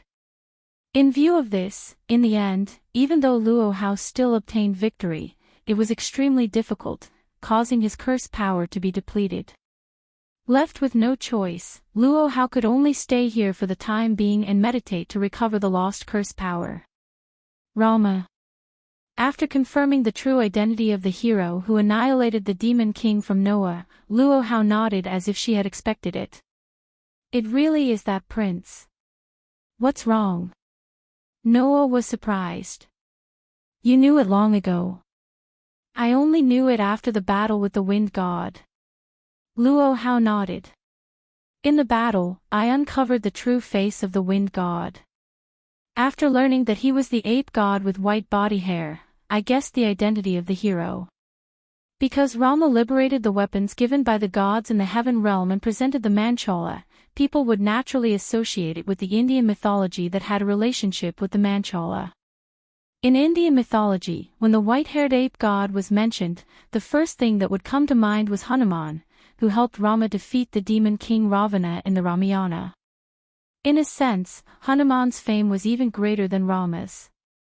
After all, he was the prototype of the protagonist's son Wukong, the great sage equal to heaven in the famous masterpiece Journey to the West in China. For Luo Hao, he was naturally the first god that came to mind. Since the masked wind god was Hanuman, then the lord that Hanuman followed was only Rama, right? Moreover, Rama was the seventh incarnation of Vishnu who was born to annihilate the demon king. This legend matched up with the hero who annihilated the demon king. In this way, Luo Hao easily guessed that the true identity of the hero was Rama. It was precisely because the exposure of himself meant exposure of his lord that Hanuman did not hesitate to conceal his appearance, not even speaking half a word, and had always pursued the doctrine of mystery. As long as one had some understanding of Indian mythology, it was not difficult to guess the hero's real name after seeing the Manchala and Hanuman's appearance. However, I didn't expect Prince Rama to have the god relic that can resurrect the sword god, Luo Hao said, somewhat annoyed. I've lost my composure for not being able to completely eliminate the enemy. If this were to spread, I'm afraid the people in the martial world would laugh at me, Luo Zuilian, for being a careless and reckless person. You're overthinking, Noah said, feeling a little speechless. Who would dare to insult you, Luo Hao? Even so, if this were to spread, my reputation as the unparalleled chief of the martial world would still be tarnished. Luo Hao thought about it seriously. Why don't we get to give an order to forbid anyone from mentioning this? Anyone who disobeys will have their tongues cut off as a punishment. You. Noah could not pretend that he did not hear anything. You're not allowed to give an order like that. Luo Hao frowned. Why? Why? Noah rolled his eyes. Even if I were to tell you the reason, a girl like you who lacks self-awareness might not understand. Since you can't understand, then don't ask so many questions. If I tell you not to do it, then you're not allowed to do it. It sounded like an order. If someone else dared to say that to Luo Hao, they would have to wait for Luo Hao to fly into a rage. However, what Noah said made Luo Hao nod her head obediently. I understand. Since my husband said so, then let's do it. Noah finally understood. Although Luo Hao was a tyrant without a shred of self-awareness, she was not a bad person. Moreover, as a woman from China who had survived 200 years ago, Luo Hao was unexpectedly very traditional. She abided by China's 3 obediences and 4 virtues, and basically followed Noah's lead. Luo Hao would only listen to Noah's words without any reason. Since this matter has been settled, then there is no need for me to continue staying here. Luo Hao got up from the bed and turned her beautiful eyes to Noah. Husband, I'm preparing to return to Mount Lu. Return to Mount Lu. Noah asked. Now. I've recovered most of my lost curse power. I have no problem using God's celerity, Luo Hao said without hesitation. If that's the case, as a married woman, it's not good for me to show my face in public. You're quite open-minded. Noah laughed bitterly and looked straight at Luo Hao. Once you return, perhaps we won't be able to see each other for a while. With Luo Hao's personality, she would not come out after returning to Mount Lu. Then, unless Noah went to Mount Lu to visit Luo Hao in China, it would be very difficult for them to meet again. Moreover, Noah could leave this world at any time. Who knew when the next time they would meet again? Luo Hao did not care about this at all. She was even more straightforward than Noah. A real man should have ambitions everywhere. My husband is a peerless hero, an invincible king. You should travel the world and accomplish great things. There is no need to have any misgivings because of me. With that, Luo Hao stepped forward and straightened Noah's collar. No matter what, this concubine is still a king realm expert, so I naturally understand this principle. Therefore, husband, you don't need to worry about me. This concubine will always wait for husband's grand arrival at Mount Lu. At that time, let this concubine serve you well. After saying that, Luo Hao took half a step back and gave Noah a deep look. Then, she turned around and disappeared from where she stood. Seeing this, Noah sighed. I really don't know how to react to this girl.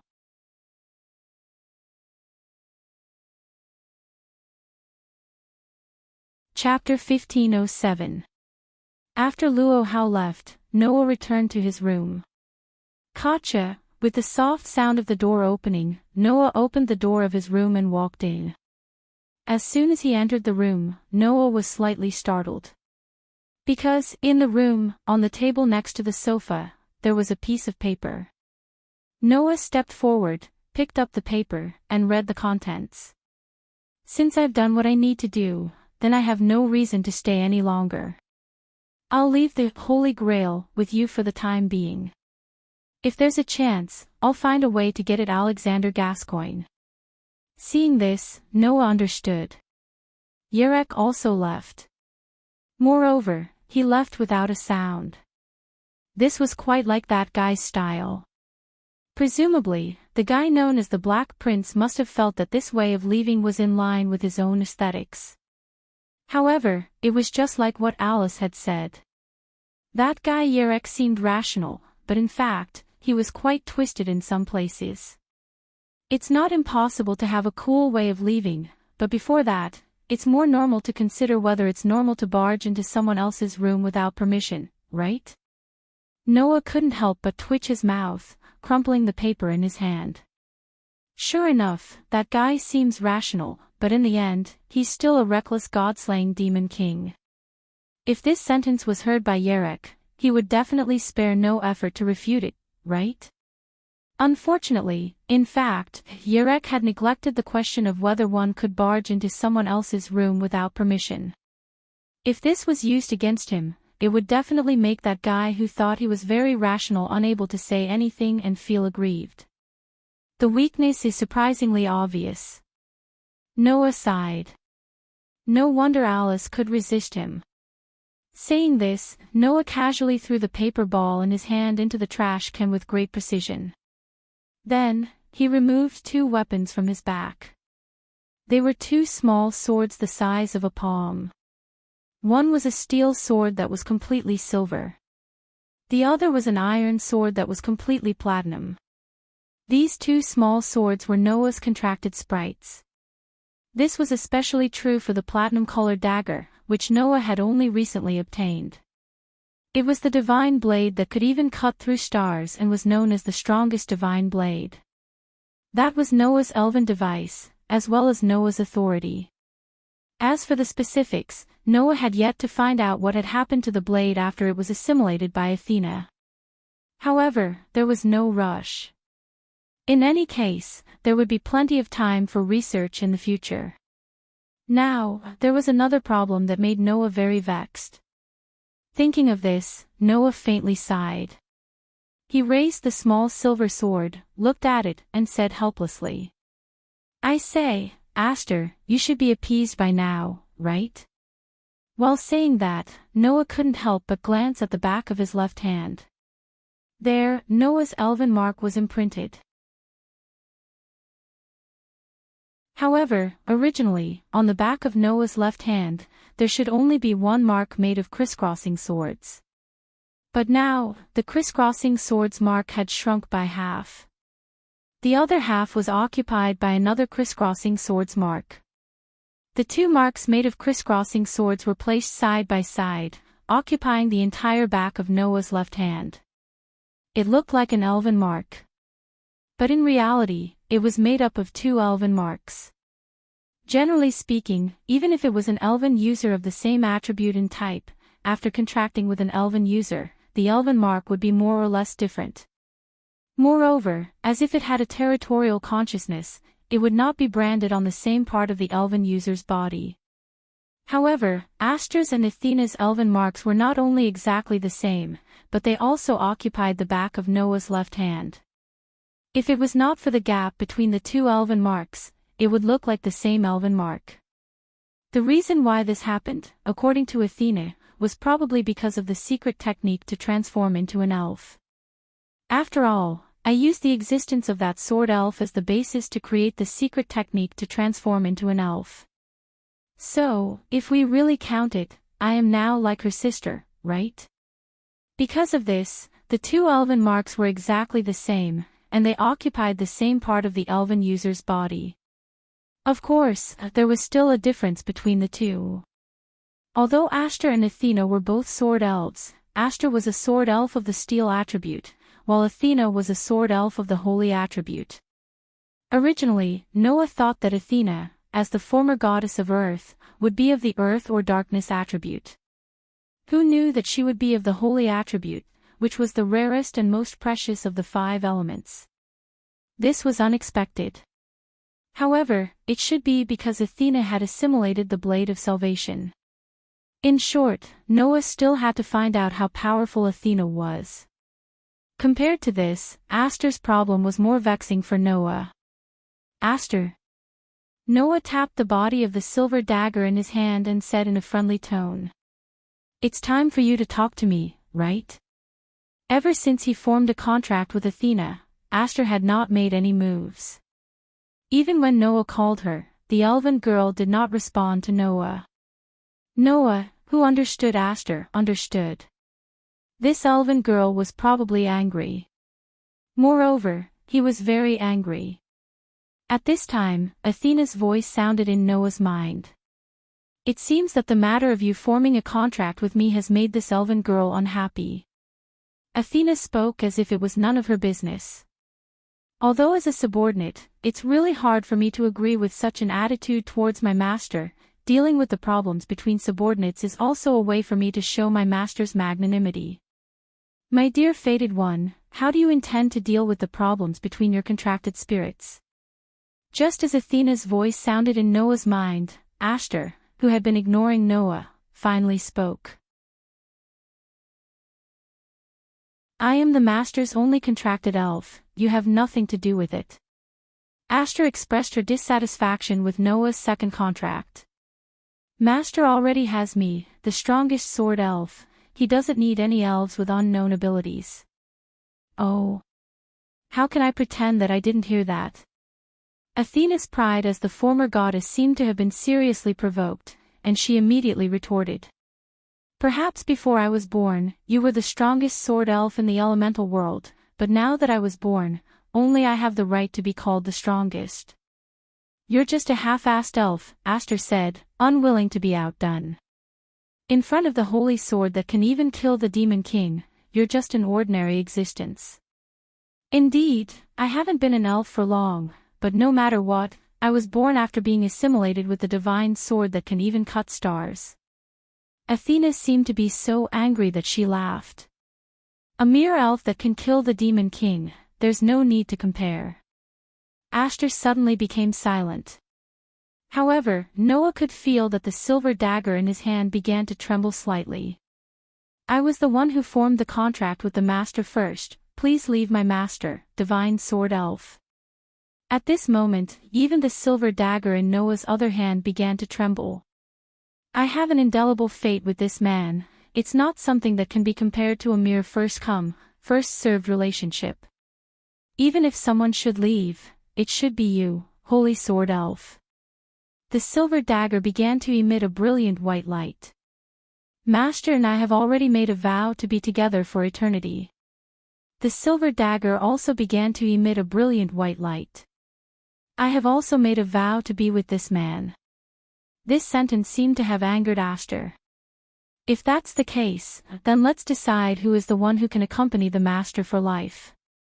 Athena accepted it without hesitation. Very well, although I am no longer a goddess, I must let you know that my dignity is not to be violated. The conflict between the two contracted elves completely erupted.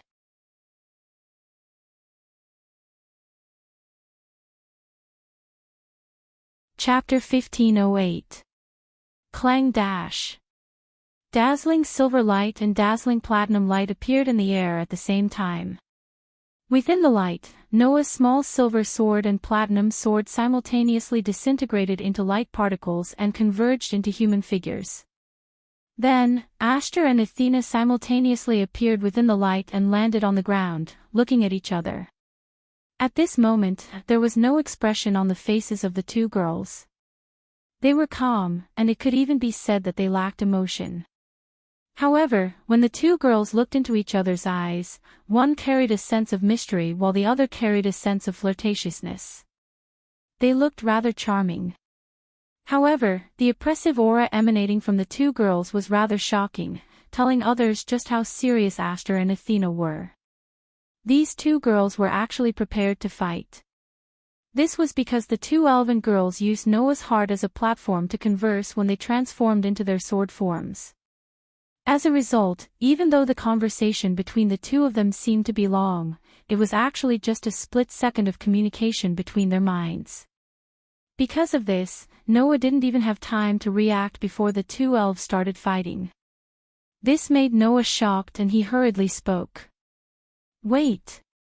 Why did you two suddenly have a conflict? Master, please don't stop me. Aster expressionlessly said.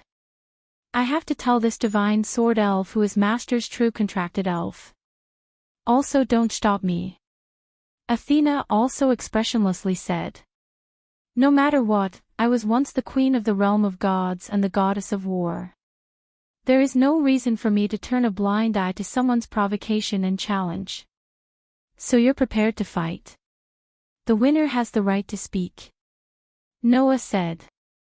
Do you have to fight and kill for no reason? Don't worry, Master. Aster was still expressionless. It won't take long. I can deal with this elf immediately. I have never met a life form that dares to boast so shamelessly before the queen of the realm of gods. Athena's pair of flirtatious snake eyes stared closely at Aster. Although I have lost all of my power as the goddess of earth in the past, I have assimilated with the divine blade that saved the world. Now, I am the divine blade, and the power of the divine blade is my power. With that, Athena raised her hand. Beep, beep, beep. Along with the crisp sound of an electric shock, a dazzling electric light flashed in Athena's hand. This is... Noah said in surprise. Lightning of Salvation. The true lightning of salvation is the incarnation of the countless weapons that the gods of heaven bestowed upon the heroes who annihilated the Demon King. I am now assimilating with the divine blade, allowing the divine blade that was originally bestowed by the gods of heaven to become independent. Athena said with a calm expression. Thus, the current lightning of salvation is just pure lightning. However, it is still the heavenly lightning transformed from the divine blade and is more powerful than ordinary lightning. I am not confident that I can control the power of the lightning of salvation. So, Holy Sword Elf, don't die so easily. Before Noah could say anything to stop her, the electric light flashing in Athena's hand turned into a flash of light and shot out. In an instant, it pierced through space and struck Aster. Beep, beep, beep. The violent lightning immediately covered Aster's petite body. It moved back and forth on her body, constantly striking her with electricity. However, Aster's expression did not change at all in the face of the violent electric shock. She ignored the violent lightning on her body and said softly, "It's useless. It's useless. I have the highest resistance to curses. Even heavenly lightning can't harm me." "Is that so?" Athena looked as if she had expected this. Apparently, she had already guessed this outcome. "If that's the case, then I'll use a little annoying power." Suddenly, the flickering lightning on Athena's hand disappeared and was replaced by a whitish-gold radiance. Whing! Amidst the trembling of space, the platinum light bloomed from Athena's hand and illuminated the entire room. Looking at the dazzling platinum light, Noah was really shocked. The light of salvation. Impressively, it was the light of salvation that could turn the essence of the earth into a blow that could split a star. Athena could even use the light of salvation. In the past, the hero who annihilated the demon king had extracted the essence of the earth more than once and turned it into a blow that could even split a star. Athena said self-deprecatingly. That was a power that could not be used without the support of the earth's essence. The hero was able to use it freely because he had absorbed the life of his servant girl. As the former goddess of the earth, after I assimilated with the divine blade, I was able to awaken this power and use it freely. This power was formed after taking the life of the goddess of the earth. To me, it's an absolute taboo. Athena's expression finally became a little cold. Therefore, Holy Sword Spirit, surrender to me now and I can still forgive you. Wait until I use this taboo power on you, then I'll really be angry. I won't surrender to you. Aster replied without any explanation. Master only needs me as his contracted sprite. You really don't know what's good for you. Athena snorted. Then let me teach you a little lesson. Just as Athena was about to release the light of salvation that could split a star, Noah finally could not stand it anymore. Stop. The light of salvation that blossomed in Athena's hand suddenly became sluggish. Without Athena's permission, it dimmed and disappeared without a trace. Athena frowned. But there was no other way. Who asked Athena to become Noah's authority? As Noah's authority, Noah's orders were absolute to Athena. Therefore, Athena was Noah's contracted spirit. Only Noah could form a contract with her. Whether she was willing or not, as long as Noah wanted to, he could use her power to form a contract with her. Compared to Athena, Aster, a proper contracted spirit, had more freedom. At that moment, Aster looked at Noah silently and said with an emotionless expression. Master, do you really want to form a contract with this divine blade spirit? Being stared at by Aster's mysterious eyes, Noah could not help but feel a trace of guilt. However, Noah shook his head and squatted in front of Aster. He stroked Aster's head. Apologies, Aster. I know you don't want to see me form a contract with another spirit other than you. But Athena is not only my contracted spirit, but also my authority. Even if we don't form a contract, she can't leave me. Aster fell silent. This young elf had always been emotionless. It was hard for others to know what she was thinking. But Noah knew that Aster was still dissatisfied and was not convinced by him. Why don't we do this? Noah said helplessly. As long as you listen to me obediently, then as long as it is within my power, you can make any request. No matter what it is, I will agree to it and help you achieve it. Can you stop being angry? Hearing this, Aster finally raised his head and stared at Noah. Any request? Any request is fine. Noah nodded. Of course, the prerequisite is that I can do it. How about it? Aster's eyes flickered. He looked at Noah and then at Athena. In the end, he nodded unwillingly. Noah was relieved. Athena glanced at Noah.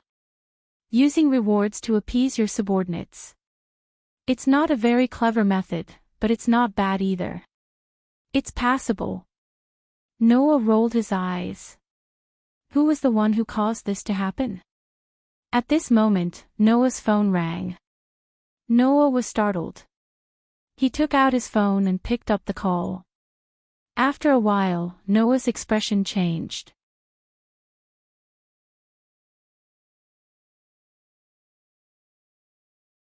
Chapter 1509.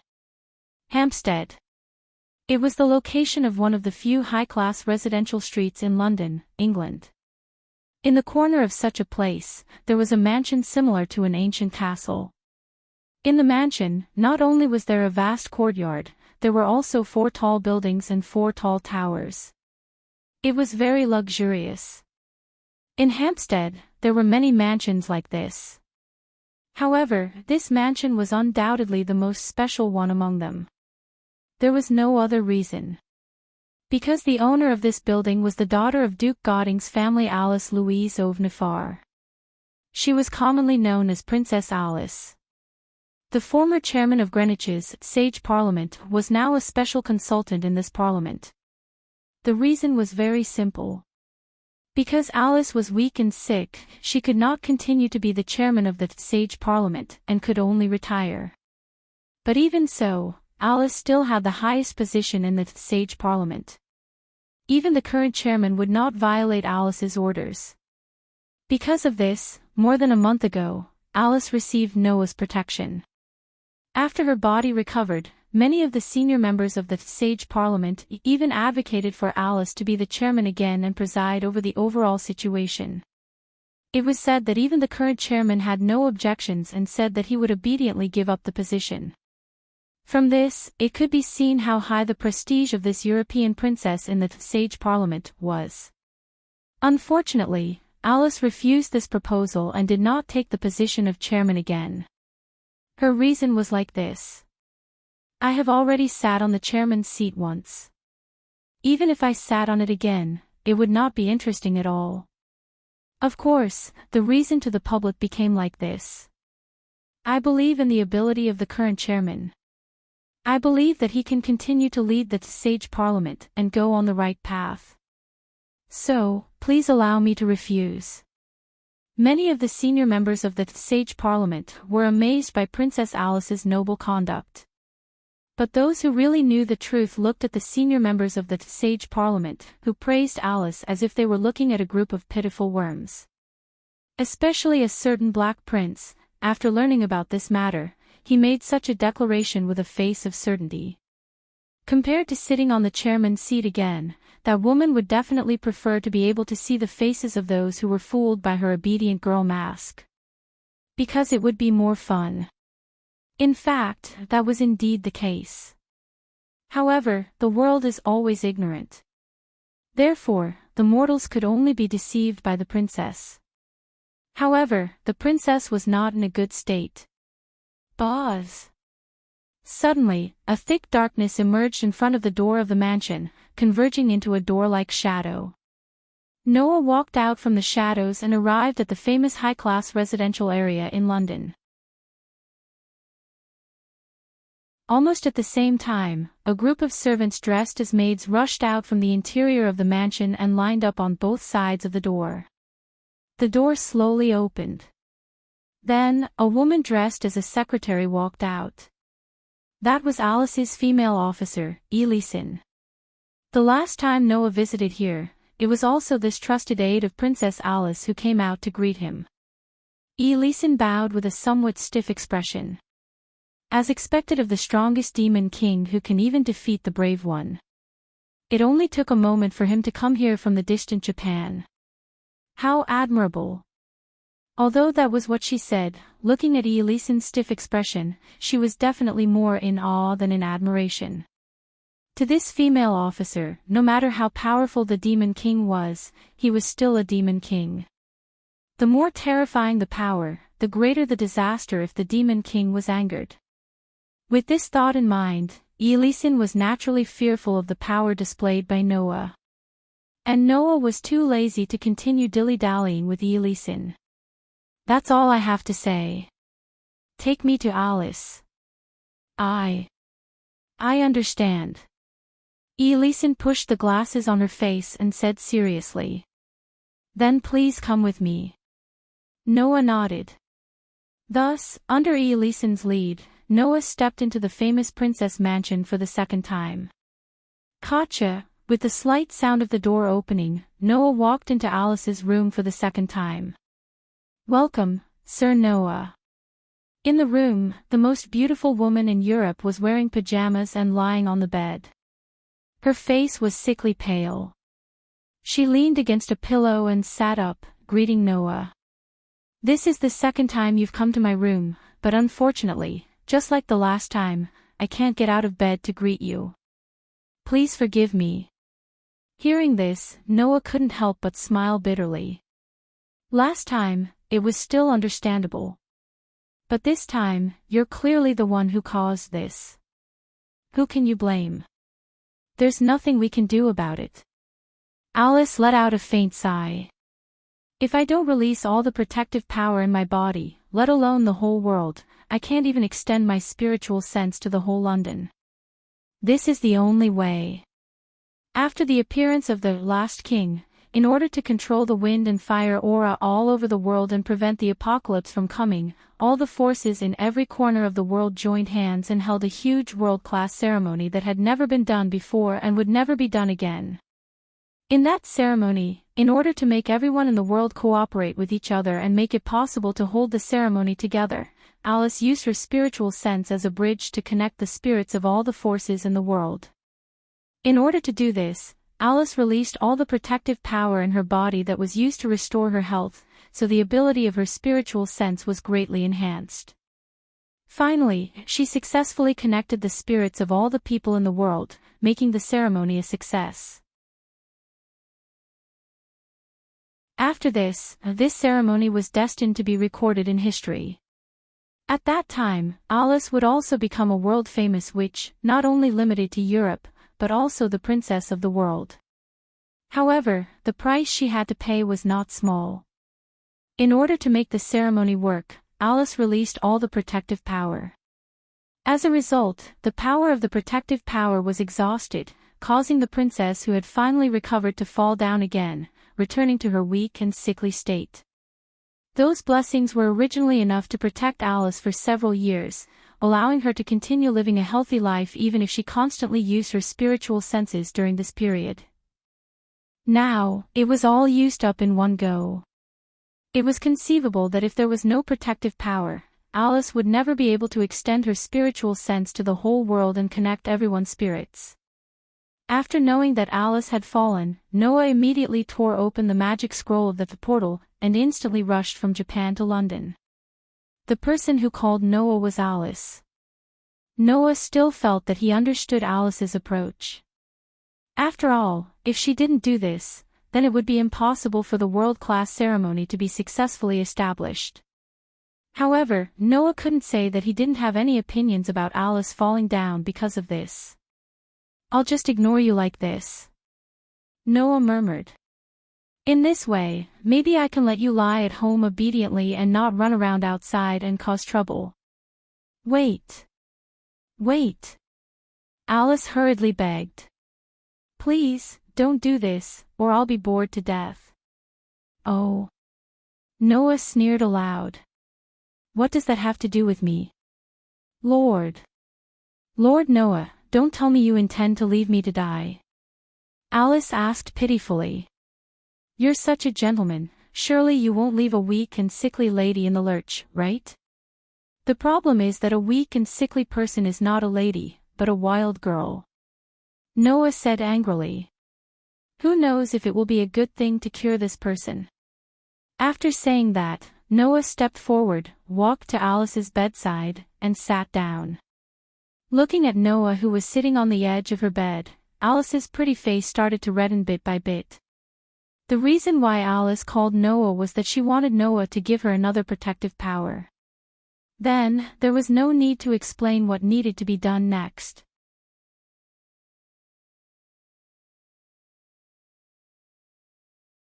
Chapter 15:10.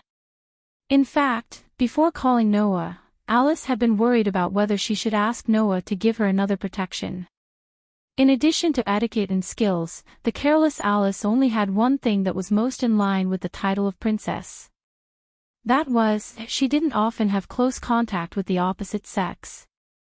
As the most outstanding woman in Europe, it wasn't that Alice had never been in contact with the opposite sex in the past, but she had never had close contact with the opposite sex.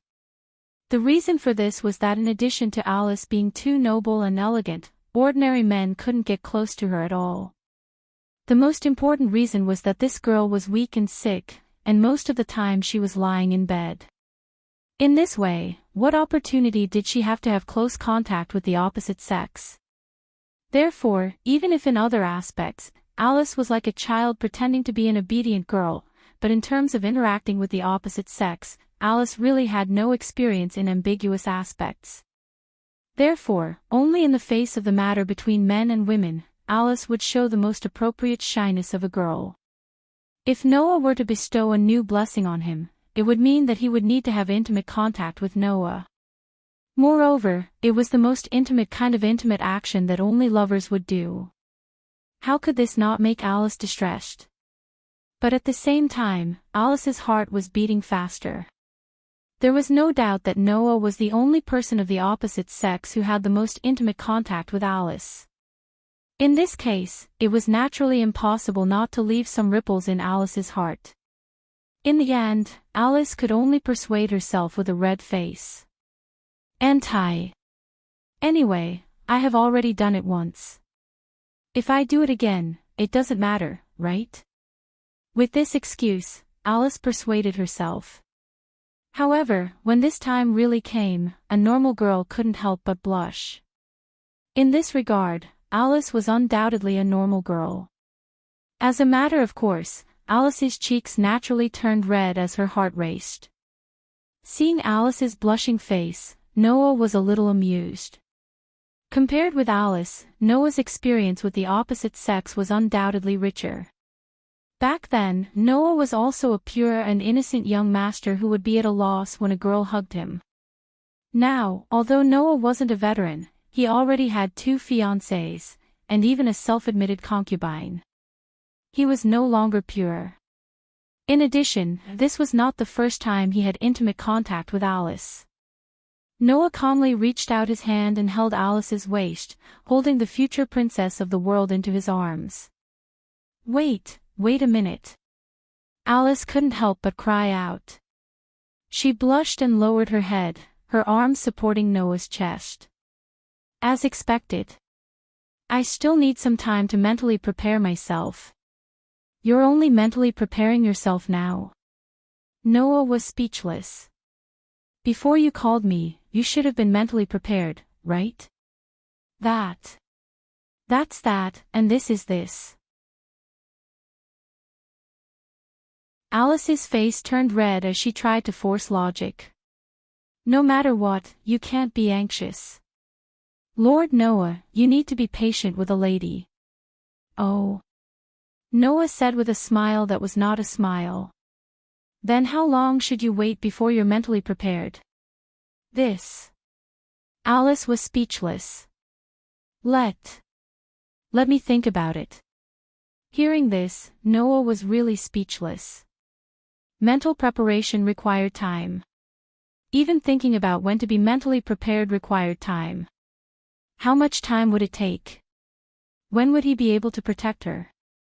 Although it was true that he couldn't be anxious and that he should be patient with a girl, he also needed to be tough when he needed to be tough.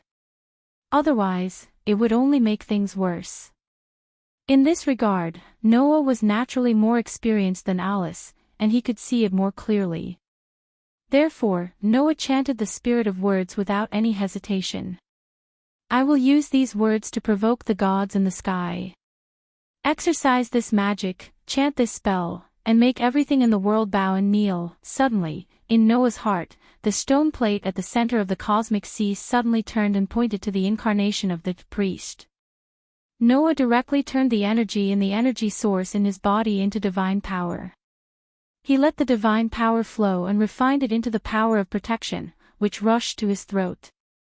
When she heard Noah chant the spirit of words, Alice knew what Noah was going to do. She panicked all of a sudden. Wait! Wait! Wait! Lord Noah! Ignoring Alice's pleas and panic, Noah directly reached out a hand and pinched Alice's chin. With a gentle force, he opened Alice's small mouth. Then, as Alice panicked, he lowered his head and instantly captured Alice's lips. Oh! Alice let out a muffled groan, and her eyes widened to the maximum.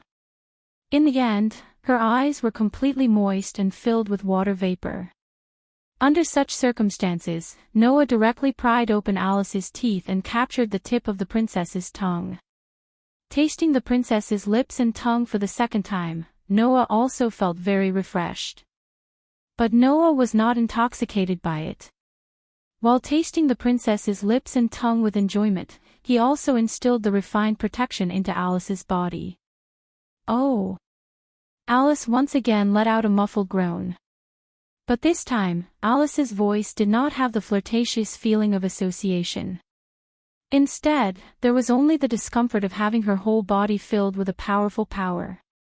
It was different from the last time.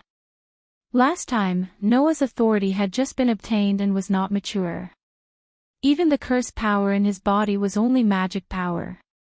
Although it was much more powerful than the average god slayer, it was still limited. This time, Noah's authority had already improved a lot after a long period of battle and self-enhancement. The power that drove the authority was divine power that could make the power of the authority even more powerful. In addition, the divine power was still endless, and the power output had also increased greatly under the strengthening of the sun's sovereignty. Naturally, compared to the last time, the difference could be described as heaven and earth. Therefore, the protection power that was several times or even dozens of times greater than the last time was poured into Alice's body, causing Alice's delicate body to bloom with an unprecedented bright brilliance. Chirp! After an unknown amount of time, the entangled man and woman finally released their lips. Noah and Alice, who was in his arms, looked at each other. One's eyes were unusually gentle, while the other's eyes were moist. Moreover, she was constantly panting, causing the atmosphere to have a touch of pink. Looking at Alice, who was gasping for breath, Noah said with a mocking smile. "How do you feel?" "Feel? What does it feel like? The feeling of kissing? Or the feeling of her body being healed?" Alice's pretty face became flushed again, but the sickly pallor was gradually fading away. That was the precursor to her recovery. This time, the protection I instilled in you should be able to protect you for more than 10 years even if you keep using your spiritual senses. Noah gently pinched the tip of Alice's nose. "Don't mess around anymore, girl." After saying that, Noah did not linger on the warm and fragrant jade in his arms. He gently helped Alice lie down. As soon as Alice lay down, she immediately covered her face with the blanket in an attempt to completely cover her flushed face. Only a pair of eyes were exposed. She stared at Noah for a long time without moving away. Looking at Alice's moist eyes that made one's imagination run wild, Noah's heart could not help but skip a beat. Then, he let out a dry cough and pretended to be calm as he spoke to Alice. "By the way, Alice, if you've recovered, please help me tell Erica and Liliana that I plan to leave for another month." "Leave for another month?" Alice asked hurriedly without caring about her blushing face. "Why?" "I have something to do." Noah spread out his hands. "Now, Erica, Liliana, Wanlagu, and Hui Na are all busy helping their respective forces deal with the aftermath. I only had time to inform Wanlagu and Hui Na. As for Erica and Liliana, I'll leave it to you to help me inform them." "Is that so?" Alice asked helplessly. "Then, where is Sir Noah going this time?" "Why? Are you curious?" Noah raised his eyebrows, then suddenly smiled. "Then let's give it a try. Although no matter what, it was impossible for Alice to find it.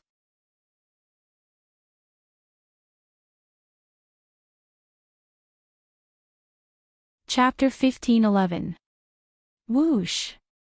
A scorching hot gust of wind surged like a tidal wave, stirring up waves of sand and dust that filled the entire area. In the air, Noah floated in the sand, standing against the wind. His eyes were filled with an indescribable emotion as he looked down. At this moment, what entered Noah's eyes was a black-gray land. That was magma rock. It was a rock formed by the condensation of magma after it cooled down. Based on the time in this world, about a month ago, before the magma rock was formed, the entire land should have been covered by a sea of magma. Noah knew this clearly.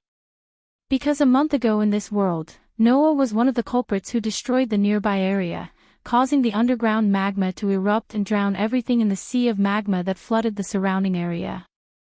The other culprit was the three-headed demon dragon, Asdakaha. Yes. Noah had returned. He had returned to Box Ting's world. In order to resolve the karma between him and the three-headed dragon, Asdakaha. In the world of the God Slayer, Noah had only stayed for about 10 days. However, no matter how long Noah stayed in the other worlds, it would be a month later in this world if he returned to the world he had stayed in the past.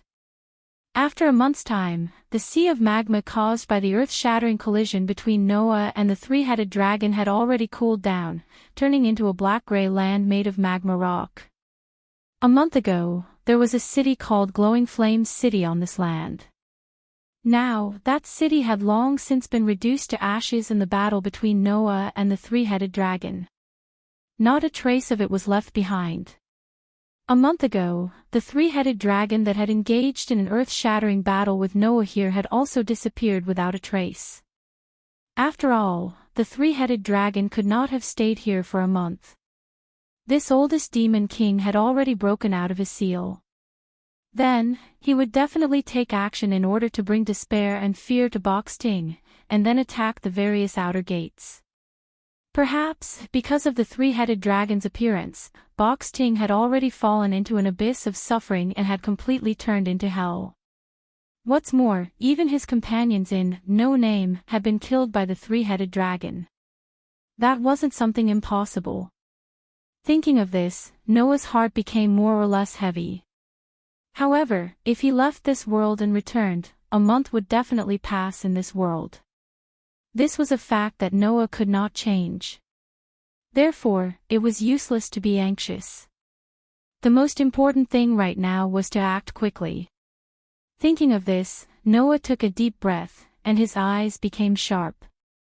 Asdakaha, you'd better not do anything that will make people unhappy, or else, leaving such a sentence, Noah looked around, and then stopped in one direction. That was the direction of the realm gate. I wonder if the realm gate was destroyed. Even the glorious flame city was destroyed, so it was not strange that the realm gate was destroyed as well. Noah could only pray that the realm gate was not destroyed. That way, Noah could return to the outer door of 2105380, and return to the base of No Name. In the next moment, Noah's figure directly swept out, turning into a stream of light, and flew towards the location of the realm gate in his memory. Whoosh! In the sharp sound of the air being torn apart, a stream of light cut through the sky, like a meteor, flashed across the horizon. As Noah flew forward, his eyes constantly swept the surroundings. Everything that entered his eyes was still the ground formed by black and gray magma. Back then, the collision between Noah and Asdakaha had caused a large amount of magma to erupt, forming an ocean that had even surged to the horizon, before finally stopping after being intercepted by a mountain range. One could imagine how wide the area was. At least, on the way here, Noah had not seen anything other than the boundless magma ground. At a certain moment, Noah noticed a trace of strangeness on the ground, and suddenly stopped. Then, Noah narrowed his eyes slightly, moved his body, and shot towards the ground. Roar, roar, roar, roar. A violent roar resounded on the black and gray ground. It was the roar of a few aliens. The aliens had a body that was like a white snake, but also like a lizard. There were 2 heads, and their eyes were like red jade, but they revealed a fierceness that was more ferocious than a beast. Impressively, they were the clones of the 3-headed demonic dragon, Az-Dakaha. Moreover, judging from the murderous aura and ferocious aura emanating from these clones, they seemed to be the first-generation clones that were born directly from the blood of the 3-headed demonic dragon. In other words, these double-headed dragons were all at the level of deities. These twin-headed dragons were roaring violently while charging forward like unstoppable chariots. Taking a closer look, in front of these double-headed dragons, there was a figure. No. To be precise, it should be said that there were 2 figures. The owners of the figures, one of them was a monster that was flying forward at an extremely fast speed. The reason why he was called a monster was because he was like a ghost. He did not have legs, nor did he seem to have a body.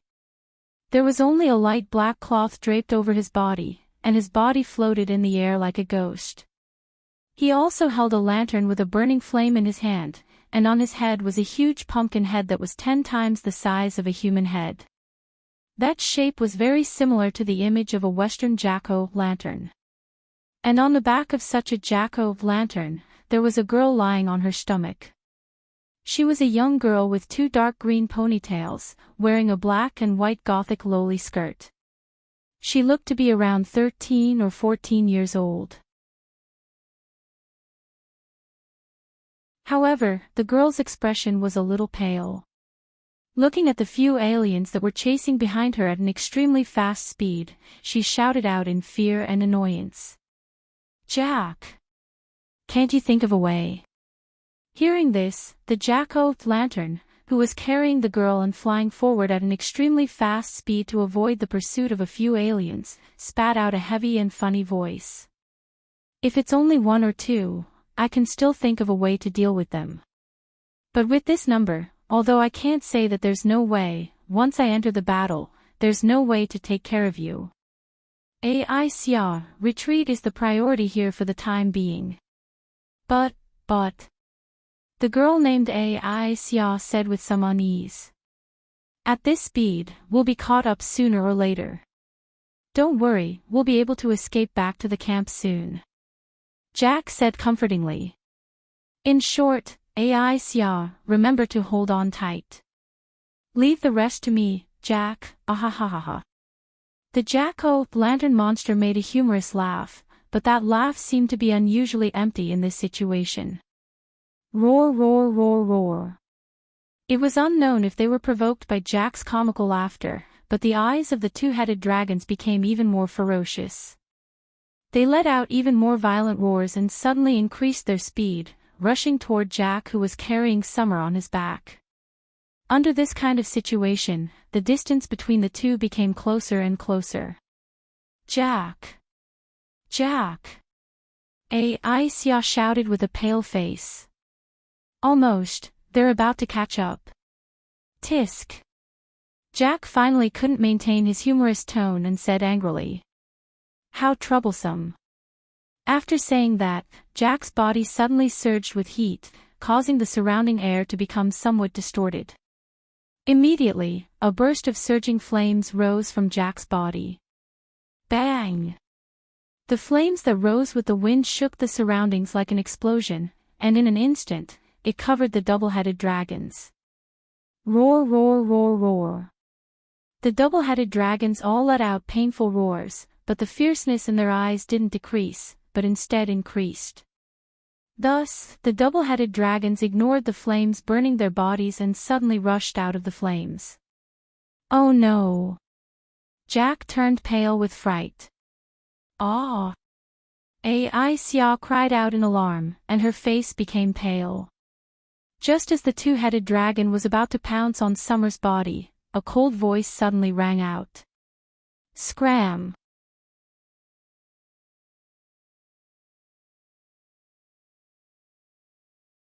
Chapter 15:12. Get lost. When such a cold voice resounded in the space, a stream of light suddenly descended from the sky and flashed in front of the two-headed dragons. Dong! Accompanied by a dull explosion, the two-headed dragons were blasted away like rubber balls. They turned into arrows that left the bowstring and slammed into the dark gray ground. They were directly blasted into the ground by a huge force. Roar, roar, roar. The roar of a violent beast echoed in the air. Only then did Xia and Jack react. They raised their heads and looked in front of them. Then, the two of them saw it. They saw a back figure. A figure was suspended in midair. His robe was fluttering in the wind, and his posture looked unusually free and easy. Seeing this, how could Xia and Jack not understand? Someone had come to their rescue. Noah didn't turn around when he felt the gazes from Xia and Jack behind him. Instead of turning around, he asked as if he was talking to himself. "Are you okay?" Hearing Noah's voice, Xia and Jack looked at each other. However, before Xia and Jack could respond, a furious roar shook the area in front of them. Bang! Amidst the sound of an explosion, the few two-headed dragons that had been blasted into the black-gray ground burst open one after another, leaping out of the deep pits one after another. Roar, roar, roar. The two-headed dragons roared angrily. A pair of blood-red eyes stared at Noah, and violent emotions flashed in their eyes. Seeing this, Xia was shocked, while Jack hurriedly spoke. "Your Excellency, those are the split bodies of the demonic dragon, and all of them are at the level of the first generation of deities. We have to leave here quickly. It's too dangerous to be entangled with them." However, Noah ignored Jack's advice. He stared at the double-headed dragons, and a sharp glint appeared in his dark and deep eyes. "Very well, although they're not the original body, since they're bastards that were born from the blood of the lizard, let me vent a little." It was unknown whether or not they understood Noah's words, but the few double-headed dragons bared their ferocious fangs and suddenly roared. Without hesitation, they shook the ground and jumped up, pouncing in Noah's direction. "Be careful!" Xia and Jack both exclaimed. However, in the next moment, the two of them were shocked. Whing!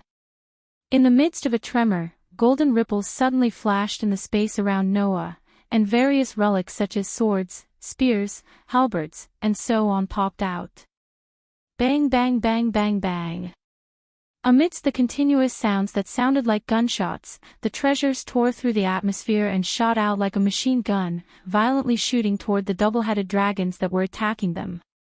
A few of the double-headed dragons did not even have the time to react before they were hit by the rain of relic. Poochie poochie poochie.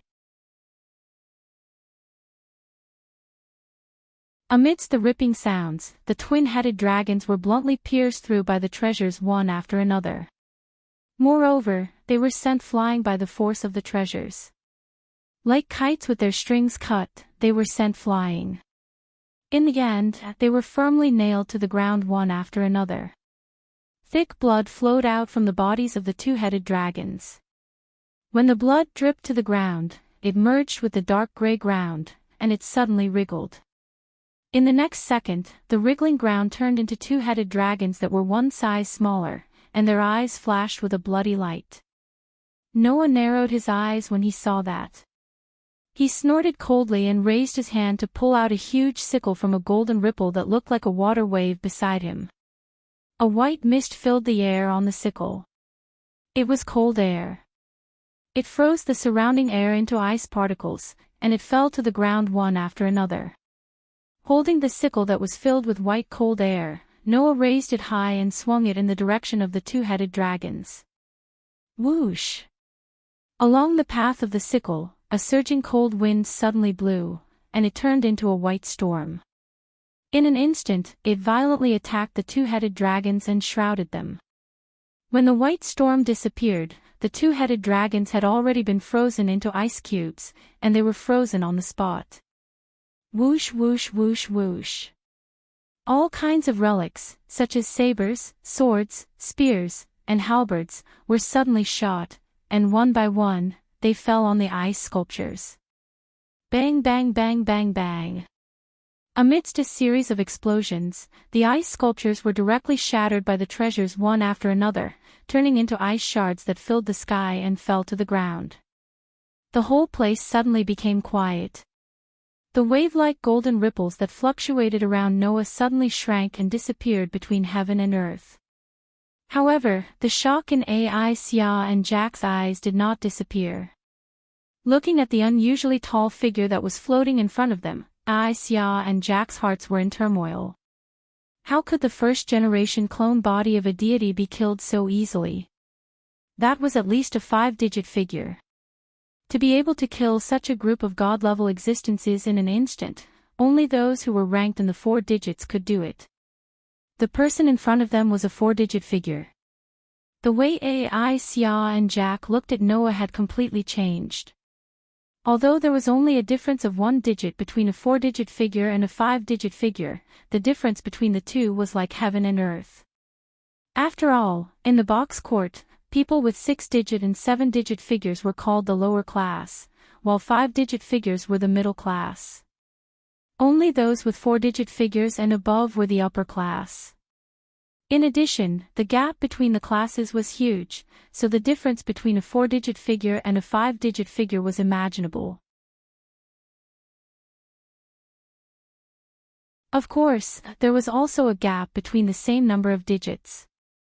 A god-level existence like the first-generation clone body of the 3-headed dragon was definitely at the top even among the 5-digit figures. In order to defeat such a clone body in the same number of digits, at least 4 or 5 people had to be gathered. If all of them were at the bottom of the 5-digit figures, it was estimated that even if 10 people were gathered, they might not be able to defeat a god-level clone body. From this, one could see how big the gap between the same number of digits was, let alone between the different number of digits. To be able to kill a group of god-level existences so easily, the person in front of them would probably be at the top even among the 4-digit figures, right? Noticing this, how could Aisha and Jack not change the way they looked at Noah? Of course, in addition to this, there was something else that shocked Jack. Those weapons just now. Jack's voice was a little hoarse. They should at least be bestowed weapons that simulate the godhead level, right? In various myths and legends, the bestowed weapons of the godhead level were famous. Except for a few, the rest were basically unique. In view of this, many people had replicated these godhead weapons. Some of the replicas were incomplete, but some were given a simulated godhead, expanding the spirit to be close to the real thing. For example, the Black Rabbit's Vajra replica was a replica of the Vajra replica. It was given a replica of the Vajra replica, and its power output was maximized. It was extremely close to the real thing. It was because of the existence of such a godhead weapon replica that Jack wanted to say that the bestowed weapons that he caught a glimpse of just now were all bestowed weapons that simulated the godhead level. As for the real thing, Jack did not dare to think about it. Because, how could such a thing exist? Noah, who did not know the shock in Jack's heart, slowly landed on the ground, turned his head, and looked at Aisha and Jack. Seeing the two of them staring at him blankly, Noah touched his nose and spoke somewhat tentatively. Are you guys okay? Only then did Aisha and Jack realize what was going on. Aisha looked at Noah's slightly handsome face, and recalled the scene where he killed the 2-headed dragon at the god level with just a wave of his hand, and her pretty face turned a little red. Jack, who did not notice the change in Aisha, introduced himself to Noah. Hello, I'm Jack from Will-O-Wisp. Thank you very much for saving us. Oh. Noah was a little surprised.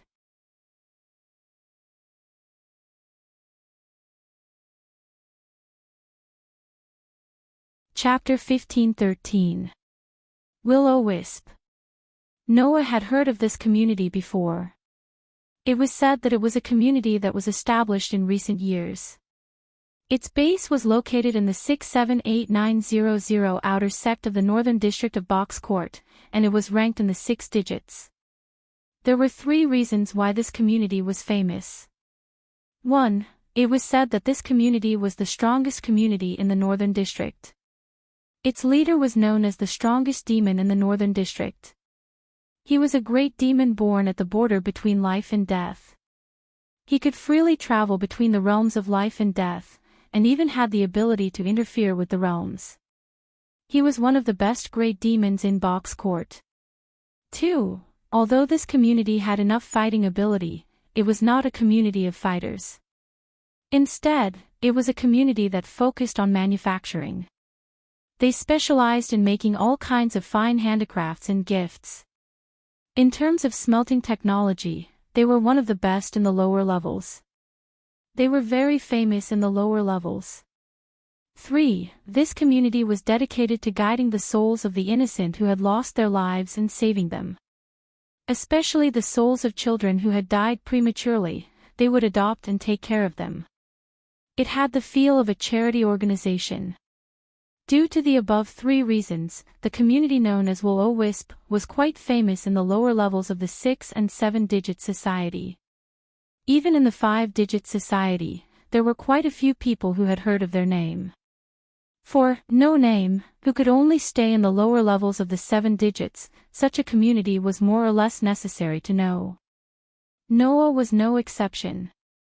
Therefore, when he found out that Aisha and Jack were members of Will-O-Wisp, Noah was a little surprised and immediately had a good impression of them. You are the community that specializes in adopting the souls of the innocent children who had lost their lives, right?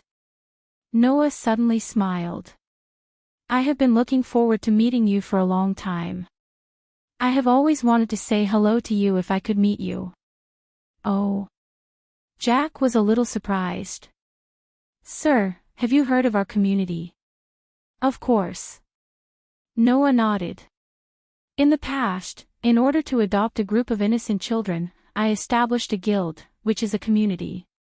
I know how hard it is, so I have always wanted to meet you. So that's how it is. Jack was a little happy. It seems that Sir is also a person who loves children.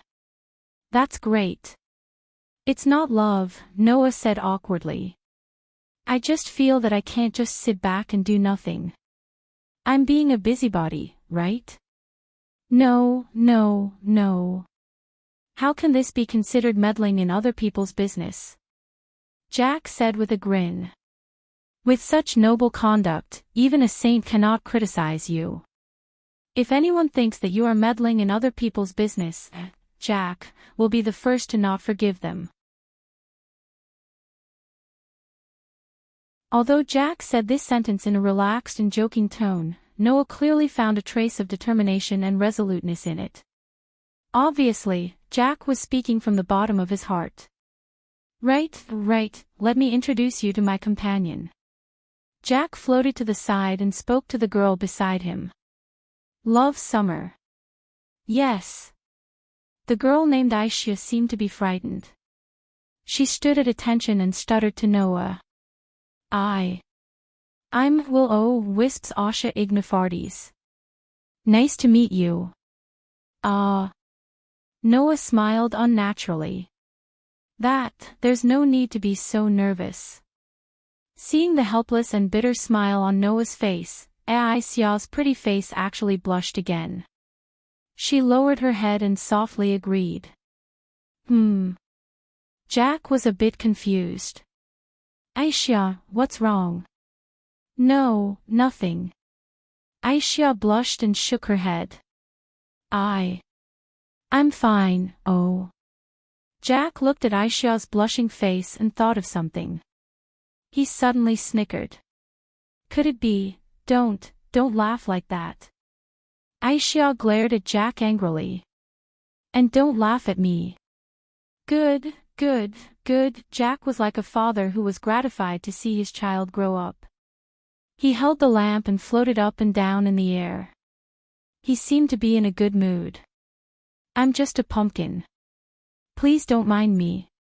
Ah. Jack. Aisha's angry and shy voice sounded around him. Seeing the two comrades from Will-O-Wisp suddenly quarreling in front of him, Noah smiled bitterly. He then took a deep breath and became serious. The two of you, just now, those were the clones of the three-headed demonic dragon Az-Dakaha. Since those clones are here, can I assume that the three-headed demonic dragon Az-Dakaha is also nearby? Noah's words made Aishia and Jack stop talking at the same time. They looked at Noah with astonishment. What? Jack was extremely surprised. Could it be that Your Excellency doesn't know about the three-headed demonic dragon Az-Dakaha's current situation? The humans breaking out of the seal in the final trial was undoubtedly a disaster for the box court. It was definitely more than enough for such a big matter to spread throughout the entire box court in a month's time. Under these circumstances, it was really surprising that there were still people who didn't know about Az-Dakaha's situation. My apologies. Due to some reasons, I left the box court and only returned today. Noah looked at Jack very seriously. So, could you please tell me what the current situation is? So it's like that. Jack suddenly understood. Of course, no problem. At this point, Jack's tone changed again. However, it's not very safe here. New clones could appear at any time. Your Excellency, please follow us to the camp first. We'll talk on the way. Camp? Noah was slightly startled.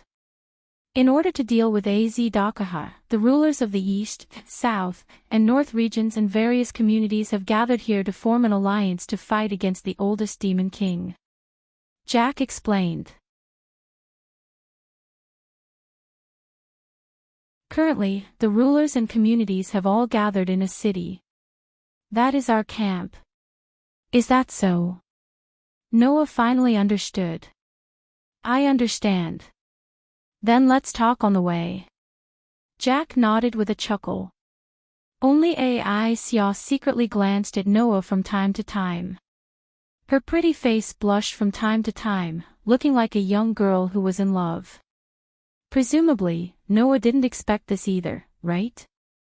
A hero saving a beauty was indeed the best way to capture a girl's heart. A month ago, the human's final trial, Az-Dakaha, broke out of the seal and sunk the entire Blazing Flame City into a sea of lava, completely destroying it. Blazing Flame City was the base of Salamandra. However, Salamandra was blown out of Blazing Flame City by the tornado that Az-Dakaha casually created when he broke out of the seal. Moreover, before that, Salamandra had already dismissed all the residents of Blazing Flame City. Therefore, miraculously, Az-Dakaha's escape did not cause a huge casualty in the first place. According to Salamandra, it was because a human named No Name had stood up and blocked Az-Dakaha that the residents of Salamandra and of Blazing Flame City were able to evacuate in time without being hurt. However, that human hero did not come out unscathed in the end. At that time, although Salamandra was blown away and was not in Blazing Flame City, there were many people who witnessed the battle between that human hero and Az-Dakaha. It was said that the battle between the two caused the sky to fall and the earth to split. It destroyed Blazing Flame City, destroyed the earth, and ignited the underground magma, causing the sea of lava to be born. Everything in the vicinity sank into the magma and was destroyed. In the end, when everything calmed down, that human hero did not appear again. Only Az-Dakaha, who was seriously injured and whose heart was exposed, flew out of the sea of lava. Therefore, everyone thought so. The human hero who blocked the oldest demon king had been sacrificed. Sacrificed. Noah was speechless.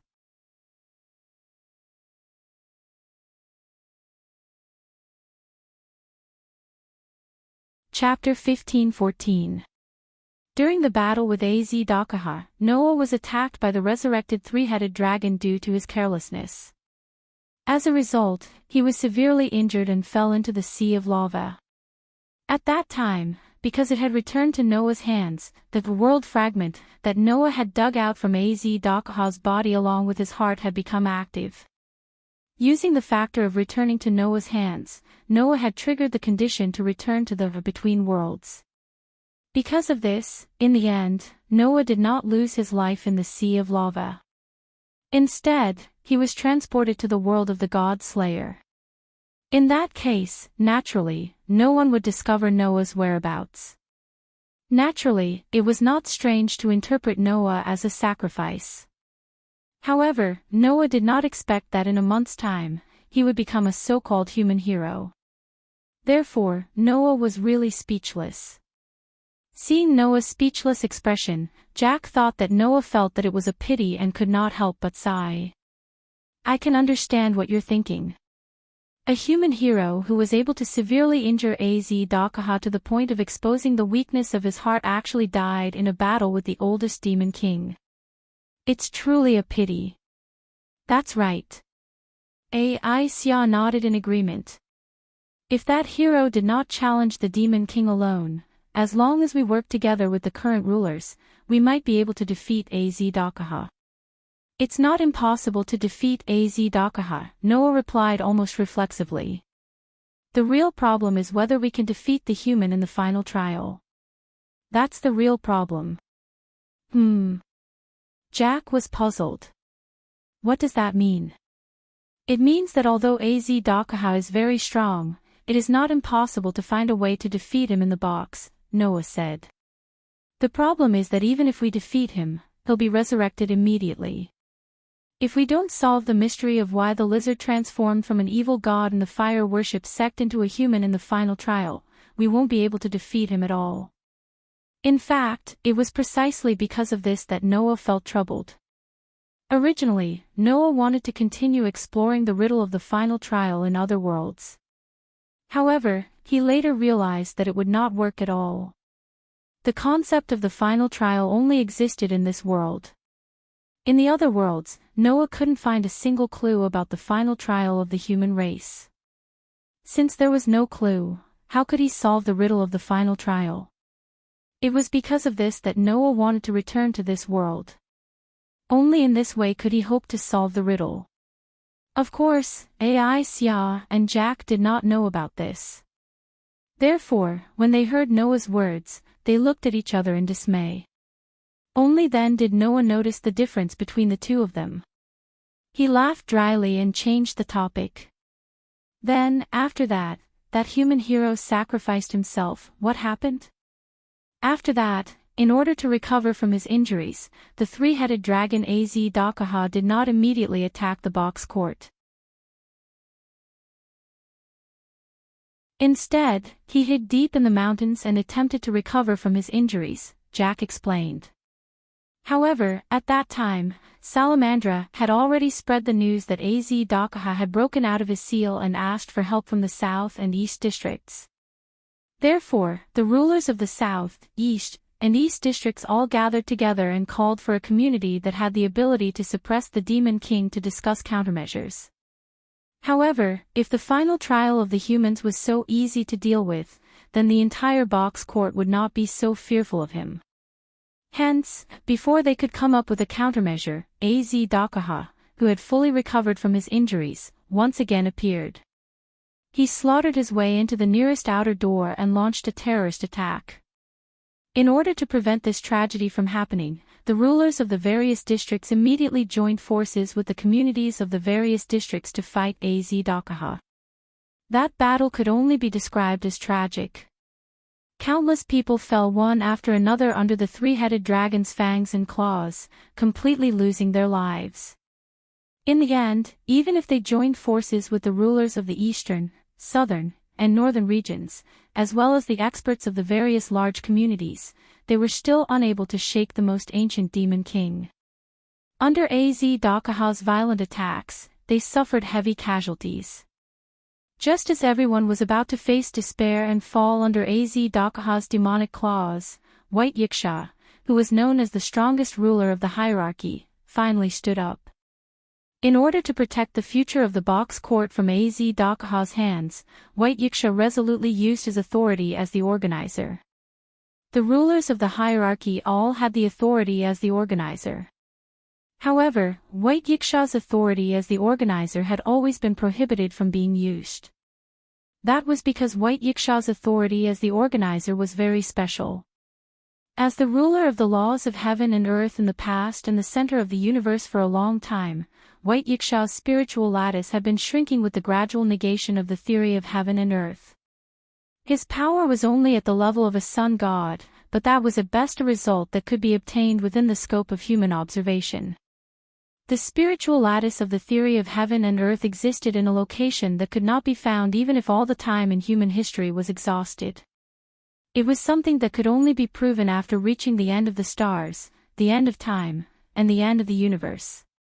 Because of this, even if humans were gradually negating the theory of heaven and earth, White Yiksha could still preserve a certain degree of spiritual lattice. Otherwise, if the theory of heaven and earth was completely negated, White Yiksha might not even be able to maintain his existence, let alone his spiritual lattice.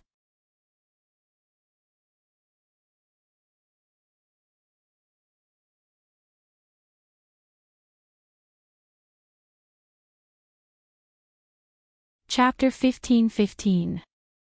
Perhaps it was because of the approaching storm, or perhaps it was because of the all-out war during this period of time, but the entire sky was shrouded by a thick layer of dark clouds, making it look extremely gloomy. Under such a dark sky, an ancient castle was suspended in the air like a floating island. It seemed to be directly standing on the invisible ground and was not affected by the strong winds. Looking at the ancient castle that stood in the air, Noah's eyes were more or less stunned. Because, regarding the ancient castle, Noah was not unfamiliar at all. That was the city of vampires that Letitia used to own. In the past, it used to be the base of the vampires known as the Knights of the Box Court. Later, it was occupied by the Demon King Letitia and became the capital of the Demon King Dracula. It was feared by the people of the Box Court until Noah liberated the vampire castle not long ago. Looking at the ancient castle, Noah hesitated for a moment, and then asked Jack, who was flying with Aisha on his back, somewhat uncertainly. "That is the camp of the East, South, and North regions' rulers and the large community alliance." "That's right." Jack did not seem to notice Noah's strangeness and nodded. That was originally the property of the Demon King Dracula. A month ago, the human hero who sacrificed himself in the battle with Dakaha defeated the Demon King in the Game of Grace. The Demon King then became the subordinate of the human hero. Since that human hero sacrificed himself, the subordinate Demon King provided this ancient castle for the people of the three regions to use. Our will-o-wisp is also currently stationed there. Aisha straightened her chest and said with some pride. "Even our leader is there." "Your will-o-wisp's leader." Noah looked curiously at the ancient castle that was suspended in the air. "The rumored strongest demon in the North region, I'm looking forward to meeting him." A demon that would make the community adopt the souls of innocent children, Noah was indeed quite curious. However, this sentence actually caused Aisha and Jack's expressions to become strange. "What's wrong?" Noah was slightly startled.